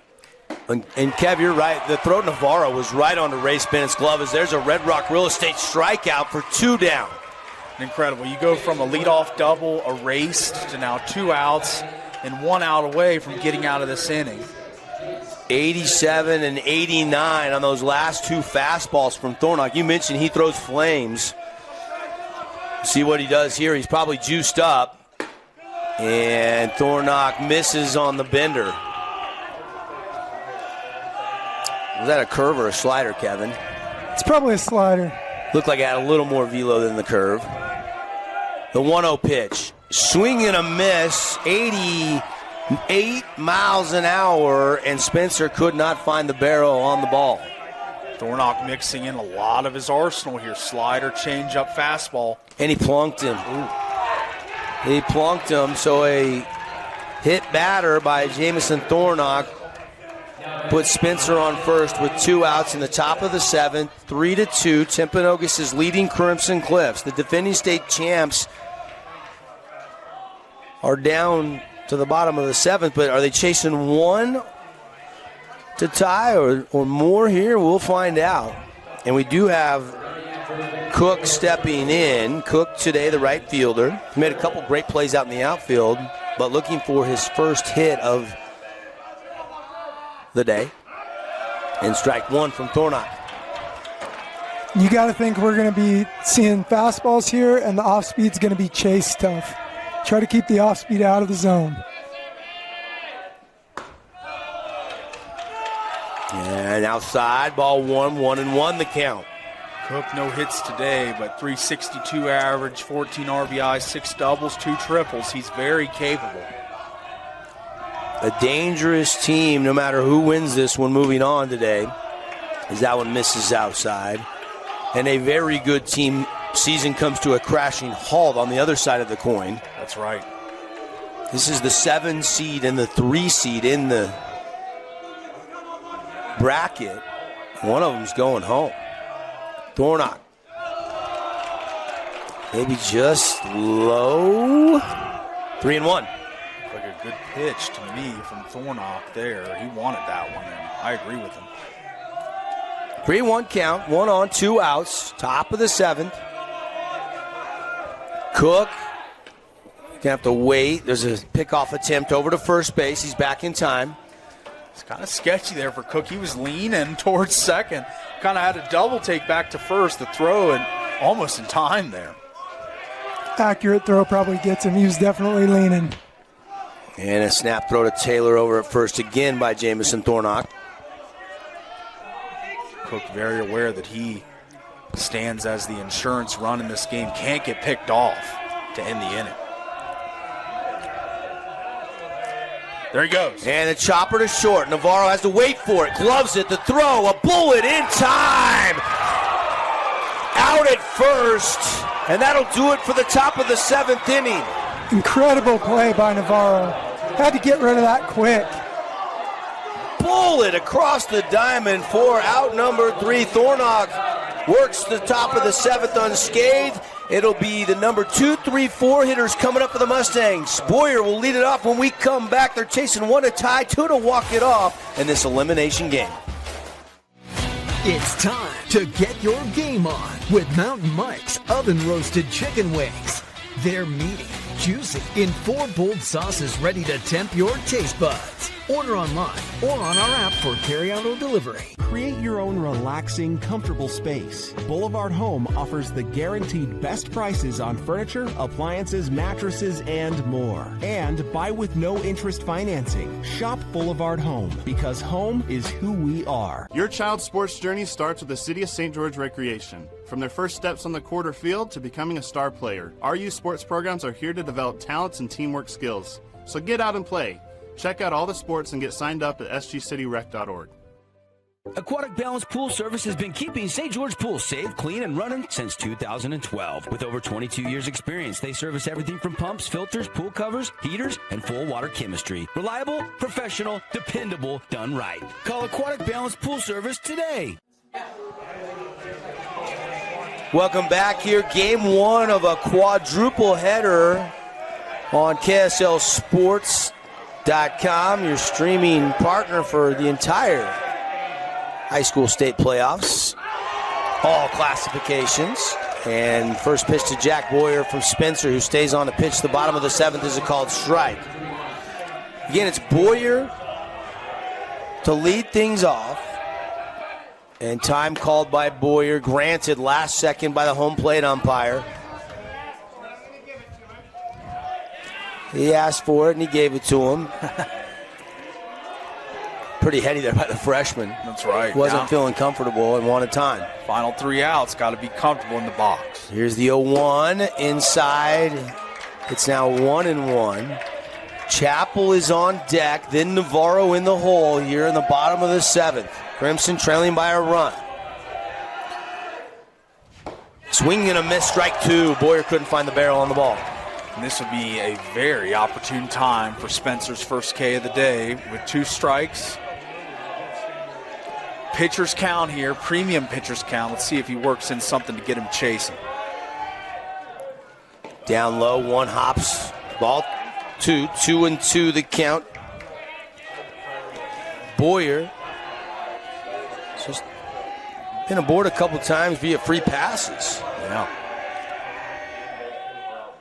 And a shot the other way. And this one down the line, a fair ball. A leadoff hit for Boyer, takes a big turn. It stops at first base. Didn't want to run into an out there. And probably a good decision. Boyer, opposite field. You got to love that if you're Coach Justin Abbott. And the freshman phenom ignites the dugout as they are fired up. They know the rally's on. And 1 run to tie, 2 to win. And Crimson they're on the ropes at this point, but they are fighting hard. Great 2-strike approach there from Boyer. Lays off the chase pitch and then delays his decision, make sure he doesn't get fooled, and hits the pitch that's in the zone to the opposite field after waiting to make sure it was going to stay in the strike zone. Caden, can we see that hit again? I mean, he just got a 1-hopper. It's a 2-2 count. This is a freshman.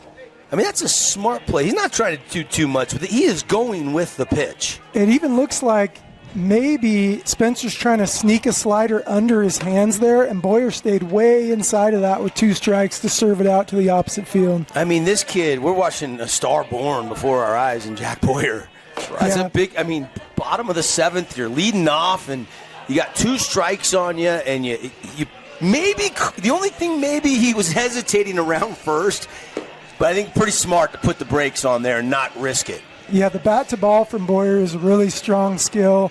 He swung through a pitch earlier in that bat, and that's something you rarely see from this kid, swinging through a pitch. If he's going to commit to swinging, he's usually able to put bat on ball. I mean, came in hitting .391. He's now 1 for 1 in this game with a couple walks. So, I mean, if they keep playing on, this kid could be, finish over 400 this season as a freshman. And as I take a glance out there on the mound, it's none other than their batting dynamo, Cooper Hawks, is going to be the pitcher to try and close this one out for the Timberwolves. And who better than the superstar? And you hate to take your shortstop out because he's so good defensively, but there's no tomorrow. He's 3.82 ERA, 3 appearances, so he hasn't pitched a lot. Limited work. 3 2/3 innings, giving up 2 runs. Both were earned. He struck out 4 and he's walked 2. Opponents hitting just .250 off of him this season. The College of Eastern Utah commit, Cooper Hawks. And a steal for College of Eastern Utah. That's a big get. I mean, this kid in the record books, he's going to finish somewhere in the top 10 in RBIs all time. And he's been for the state single season. And he's been a stud in the box. Let's see if he can close it out on the mound for the Timberwolves here. 1 run separating these 2 teams. Pretty incredible that your leadoff guy has 50 RBI. Really incredible. I mean, Trayvon is the cleanup hitter at Snow Canyon. He's got 51 to lead the state. Where would Hawks be if he was hitting three hole, 4 hole for these Timberwolves? Crimson's glad to get the extra time there on the pitching change because they got a decision to make. You got your 3 hole coming up with a runner on, situation where a ball out of the yard walks it off. But is that run important enough to do like Timpanogos did and sack the runner over with your 3 hole hitter here? This is a really tough coaching choice. Or are you thinking, let's take a shot with running Boyer at some point in this count? We're going to see a couple pitches, maybe see what the time to home is from Hawks, and I'll maybe take a chance on the bases. That's a tough decision. I agree with you because Chappell has hit the ball smoke show all 3 times, but has not got rewarded once with a hit. Deep down the line, the call was changed. Into the alleyway, it was caught. And then a hot shot to third that was gloved and doubled up. So he is 0 for 3, but has not missed a barrel yet. And Timpanogos very, very aware that Boyer has good speed out there on first base. Coach Nelson with the back pick on the first pitch, and we'll see if he continues to keep an eye on Boyer. Now and down low for a ball. Tell you one thing Spencer's done, well, Hawks doing now, but Spencer before him is living on edges. And Spencer got a couple favorable calls on those edges, and Hawks just got one on that low strike as well. Here comes the 1-1 pitch. Chin music, ball 2. High and tight there from Hawks. Still trying to get acclimated, I think, and a tough time to get acclimated in the bottom of the 7th with a 1-run lead.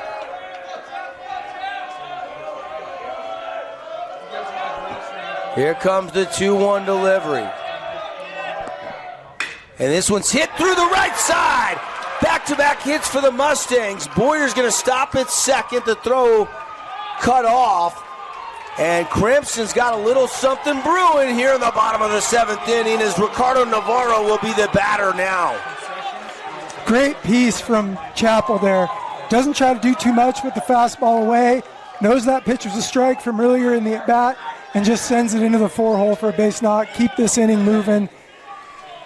And now it's decision time again. And I think you swing it here with Navarro.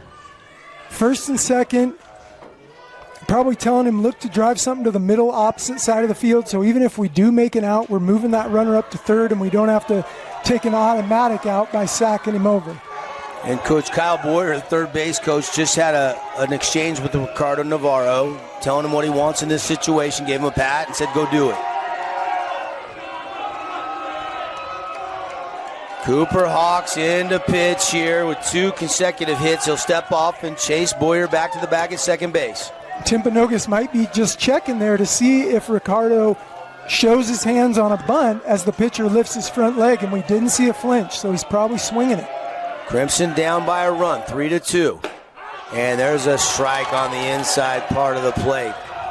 Navarro asking for an explanation. He thought that one was a little inside, and particularly today, a lot of inside calls on that inner corner of. Navarro checks his swing. They appeal, and they said he went, so strike 2. So Navarro now down in the count 0-2. 2 men on, nobody out, bottom of the 7th.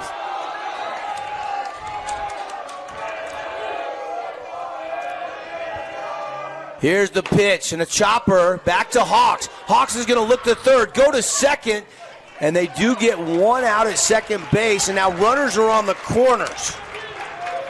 An athletic play by an athletic kid, Hawks, there as he jumps into the air to field the ball quicker to get that throw to second. And knowing they didn't have a double play, they full arm fake here at second, trying to draw Boyer off of third. Boyer stuck tight to the base and didn't get deked on the full arm fake. 3-2, Timpanogos still leading, but the tying run is now 90 feet away at third base. That is Jack Boyer. Navarro is going to unload some gear here. They're going to run for him. They're going to put a pinch runner in. Who's it going to be? Going to put a little more speed on the base pass. So 21 will be back in the game to play shortstop. They're just going to pinch run for him with the re-entry rule. And Cutter Christensen, the senior, is going to step in. He's 1 for 3 today. It's Trax Evans that's over at first base running. Trey's little brother. They're going to fake the throw, and Trax started to lean and then dives back. No throw to first. Hawks might have had a chance there. No throw to first. Again, another Mustang. Or this inning, it's the Mustangs lean, and last inning it was the Timberwolves. And that gets away. Boyer does not go. And I think some of the Mustangs in the dugout maybe wanted him to try to go there. But Evans doesn't move up either. And that's the game-winning run. Yeah, could have been on second there easily. So, ball one after all that. To Cutter Christensen. Righty Hawks ready to go. To the lefty batter of CC. Down low, ball 2.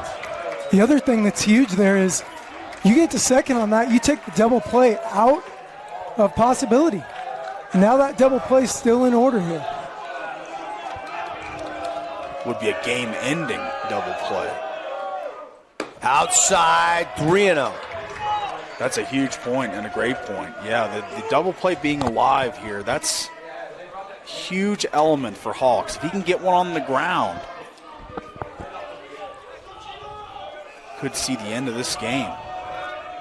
Tense moments here in the bottom of the 7th inning. Here comes the 3-0 pitch from Hawks. Right down the middle for a called strike 1.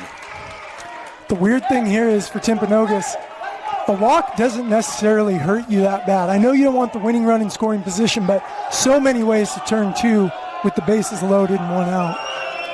CC, does he want to go green light here? He does. Chopper foul. Count rolls full. 3-2. We know Hawks' acumen as a hitter.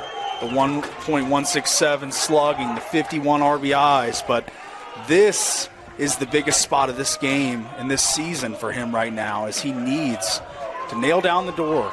I think that went off CC's leg, didn't it? I think that smarted a little bit. He took a little stroll out of the batter's box there to kind of get the blood pumping back into that foot area. First baseman Holden got that 4-hole open. Here's the payoff, and a shot down the line. It's just fouled outside of the third base bag.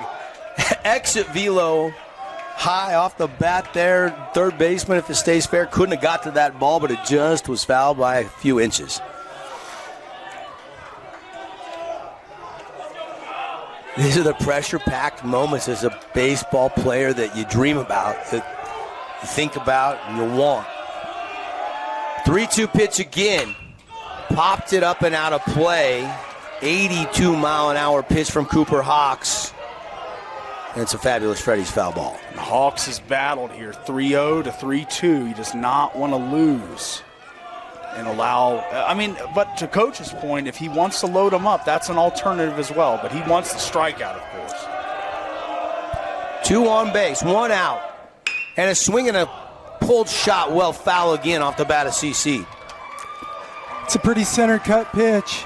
I think Hawks will go back to an edge here and try to nibble a little bit, knowing that walk doesn't kill him, not want to serve something up to CC here. Yeah, that one Cutter would have loved to kept fair because he hit it so hard, just a little early. Full count, bottom of the 7th. Cooper Hawks ready. Popped it up. Hunter giving chase right near the grandstand area in front of us, and it's going to be another foul ball. The protect. He's just protecting, battling here is Christensen. 3-2 slider. Hawks is comfortable with breaking pitch 3-2. Ray Spinnett is on deck for the Mustangs, but a battle ensuing here with Cutter Christensen at the plate and Cooper Hawks on the mound. Timpanogos again leading 3-2. Runners going and fouled straight back. Just missed that fastball again. Really good swing. When you foul it straight back like that, you know you're on it timing-wise. You see the aggression of Coach Abbott. Wants to put the hit and run on there and get his runners in motion. something to the outfield with the hit and run on could potentially bring in the winning run if it's deep enough. And he's just trying to stay out of the double play. Might as well move him 3-2. And swing and a miss. Cutter Christensen on a breaking ball is down on strikes, and Ray Bennett will be the batter with 2 outs, and that tying run still sitting over there in Boyer at third. And this is it, the biggest spot of the game, as the final out as Coach Nelson makes a walk out. He's going to ask if he has enough visits first. This is the last one, it looks like. A very important one here between Coach Nelson and his Timberwolves as they are knocking on the door of. And now you look back on, that ball that got away from Hunter behind the dish, and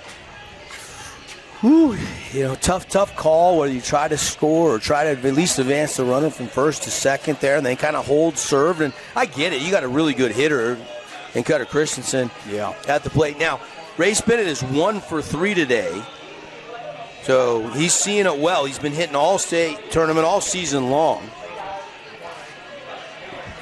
He got the first RBI of the game for the Mustangs back in the bottom of the second inning. And you look at the season numbers for Bennett. He is batting .355, 12 RBIs, 3 doubles, 1 triple. Hasn't got a home run this year. He's not thinking about a home run. He's thinking about tying this game right now. He just needs to find some green grass. Hawks' slider is going to be tough for the right-handed hitter. Ball 1 down low. And, Coach, you called it. I believe that was the slider. Buried it.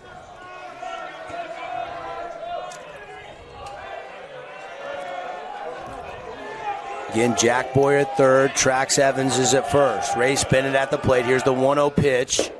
Down low, ball 2. That was the fastball.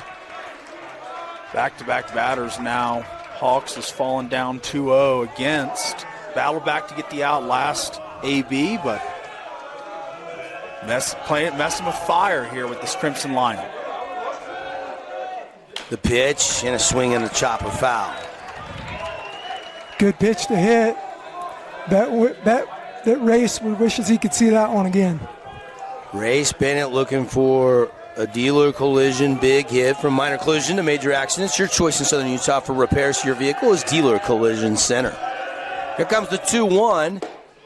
And slider dips outside the zone. That one's 74 miles per hour. And a good eye by Bennett. Really good spit there from Bennett. Tough pitch to take. And Bennett's going to get something to hit. 3-1 pitch coming from Cooper Hawks. And he lost them. Bases are loaded. That one just inside, maybe a little too tall. And Austin Smith will be the next to hit for the Mustangs. The poetic justice for Smith here. Had the overthrow on the steal attempt from the Timberwolves that would later be the winning or the leading run. Had that misplay behind the plate.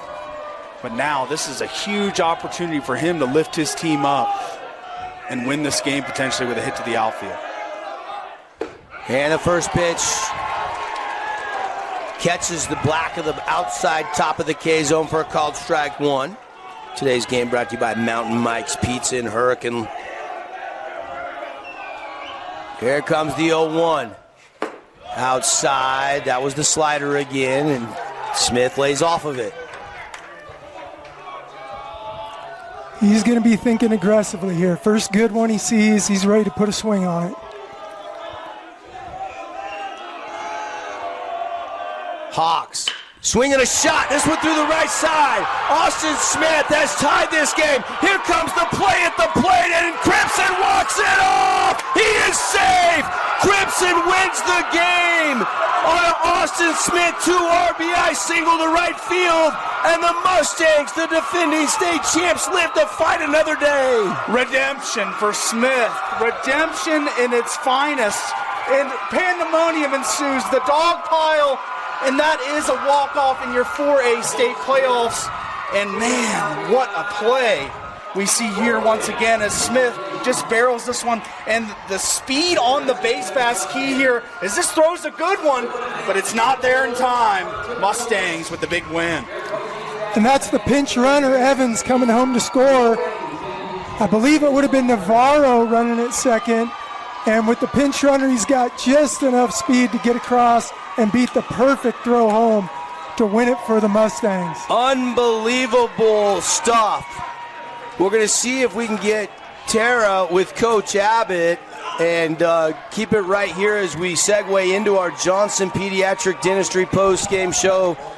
And Heartbreak City for Timpanogos as the 3 seed bows out today in dramatic fashion. Could not hold that late lead. 4-3, the final score, as the Mustangs somehow, some way, win it here today. And the bat, you said the word poetic, Justin. Austin Smith ends up being the hero. That, my friend, is your Appliance Wholesalers Plus Playmaker play of the game.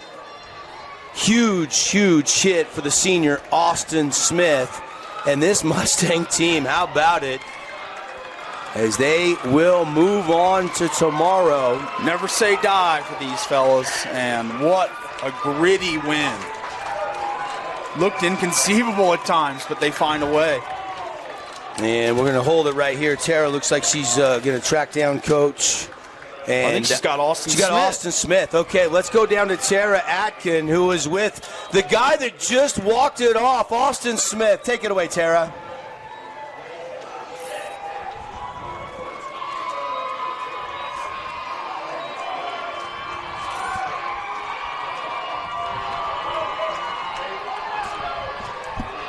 You're having some mic issues there. Let's see if we can. Oh, and Austin Smith just got the Gatorade bath. Austin Smith just took the Gatorade bath. Yeah, we're good. We got you.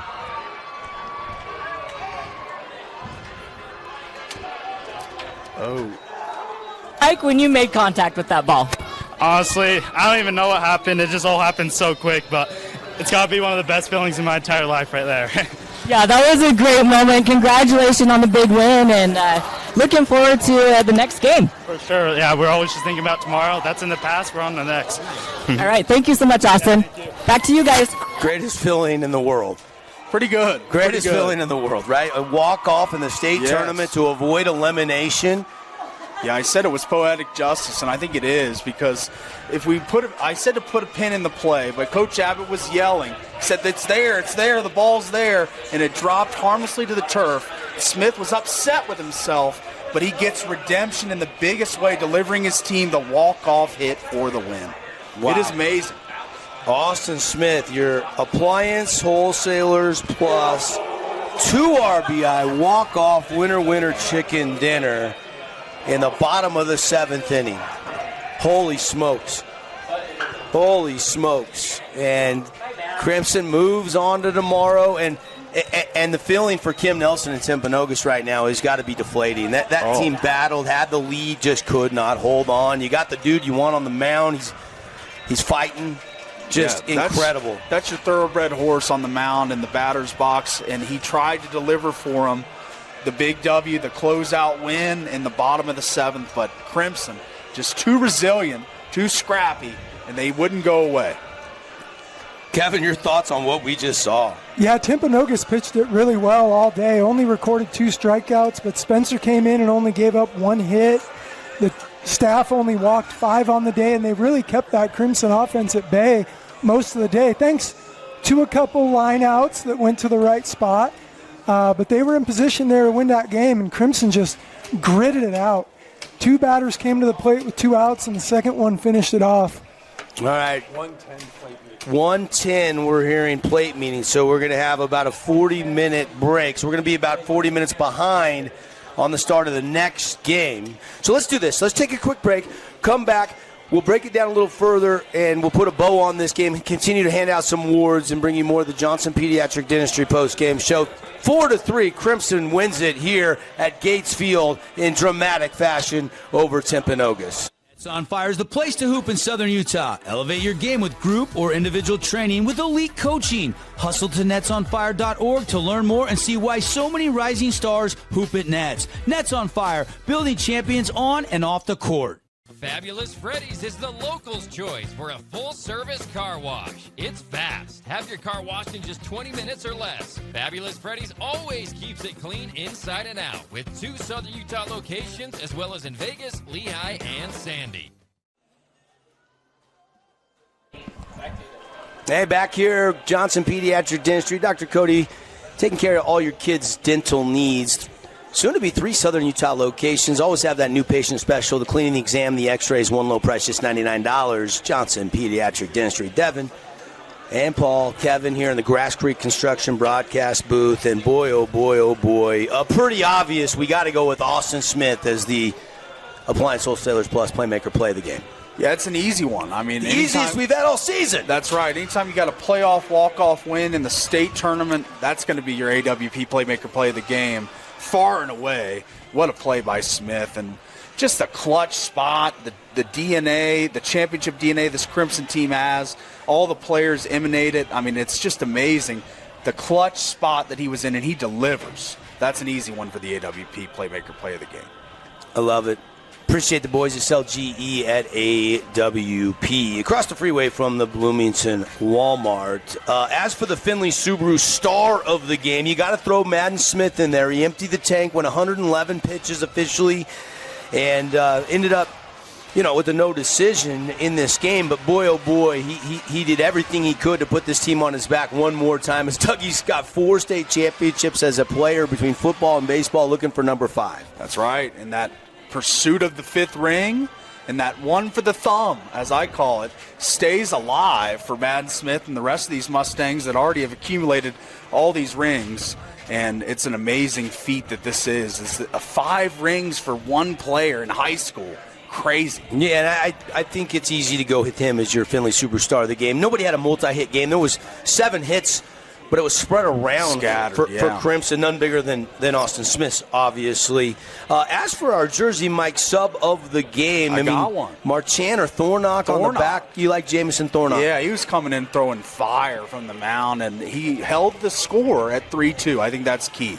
Hey, how about Trax Evans scoring the game-winning run from second as a pinch hit runner? Yeah, let's go Jersey Mike subs of the game. I like because Co. you got to get you couldn't let them get an insurance run, and then obviously the decision to bring in the freshman with some speed. Navarro's not slow. He's ran for himself all year long, but you go a little quicker with the light-footed Trax Evans. That's right. And from first, he scores on that hit to right field, got a good jump, and he was running as fast as he's ran around the bases his entire life. We'll go Jersey Mike subs of the game. Put a bow on this, some final thoughts. I know we got to start getting lineups, and we will be bringing you the next game between Mountain Crest and Provo on the Fan, not on the Fan Sports Network. We won't be on radio back in St. George, but we'll be back on KSL Sports, and then we'll have a doubleheader, the 3:30, the 6:30 scheduled games on the simulcast on both KSL and the Fan Sports Network. But final thoughts on a walk-off Austin Smith 2 RBI hit.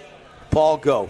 Whoa. I got to decompress. My heart's still beating out of my chest. I got to say, what a game that was. Incredible, just dynamic, epic game. And I cannot wait to see if these other ones will live up to that hype. But incredible game from the Mustangs. Coach Abbott, one of the best decisions I've seen, making that speed-up runner change for Navarro, and it ultimately brings in the winning run. Sometimes things happen for a reason, and this team has been there, done that. They're battle-tested, and they showed it again today. Kevin, thoughts? Yeah, I just want to reiterate the outing for Madden Smith on a day where he's not mowing guys down by any stretch. Only 4 Ks across 110-plus pitches, but was able to get all the way to the limit and hold Timpanogos down enough to give his team a chance to go walk it off in the 7th. And then let's not forget Boyer leading off the 7th with that base hit down the left field line to get this whole thing going. Yeah, that's your freshman with 2-2 count, goes to opposite field. Really good piece of hitting there against a really good next-level pitcher in Cooper Hawks, although they're probably bringing him in to play shortstop more so than pitcher. But the guy's a dude. He's a grinder. And that's right. My heart breaks for Timpanogos a little bit, and legendary coach Kim Nelson. I mean, that's a really good team that just got eliminated. Hardest way to lose a game is how they just lost right there. And Hawks, if this is his final game as a Timpanogos Timberwolf, and what a career he's had. So that'll do it for our Johnson Pediatric Dentistry postgame show. Thank you to all our great partners, and we will be right back. We'll take a quick break. We'll get it turned around for you. And those of you on the live stream, we will have the Mountain Crest Provo game coming up next. And for everybody back in St. George on the Fan Sports Network, we're about 40 minutes behind schedule, so somewhere around 3:30, 4 o'clock, we'll be bringing you Desert Hills Bear River. And then the nightcap later on tonight here on the winter side of the bracket will be Ridgeline and the number 1 overall seed Snow Canyon Warriors. Stick around for all of the games. Still 3 more to go. The final in walk-off dramatic fashion on the Wilkinson scoreboard. 4-3, Crimson lives to fight again. They'll be back in action tomorrow back here at Gates Field. And again, tip of the cap to Kim Nelson and Timpanogos for representing their school and themselves really, really well. They had some really great calls. There were some big moments in this game, some sneaky plays. That's a really good team, again, that just got eliminated. Thank you for watching. Thank you for listening. And we'll be back for the next game here in just a few minutes on KSLSports.com.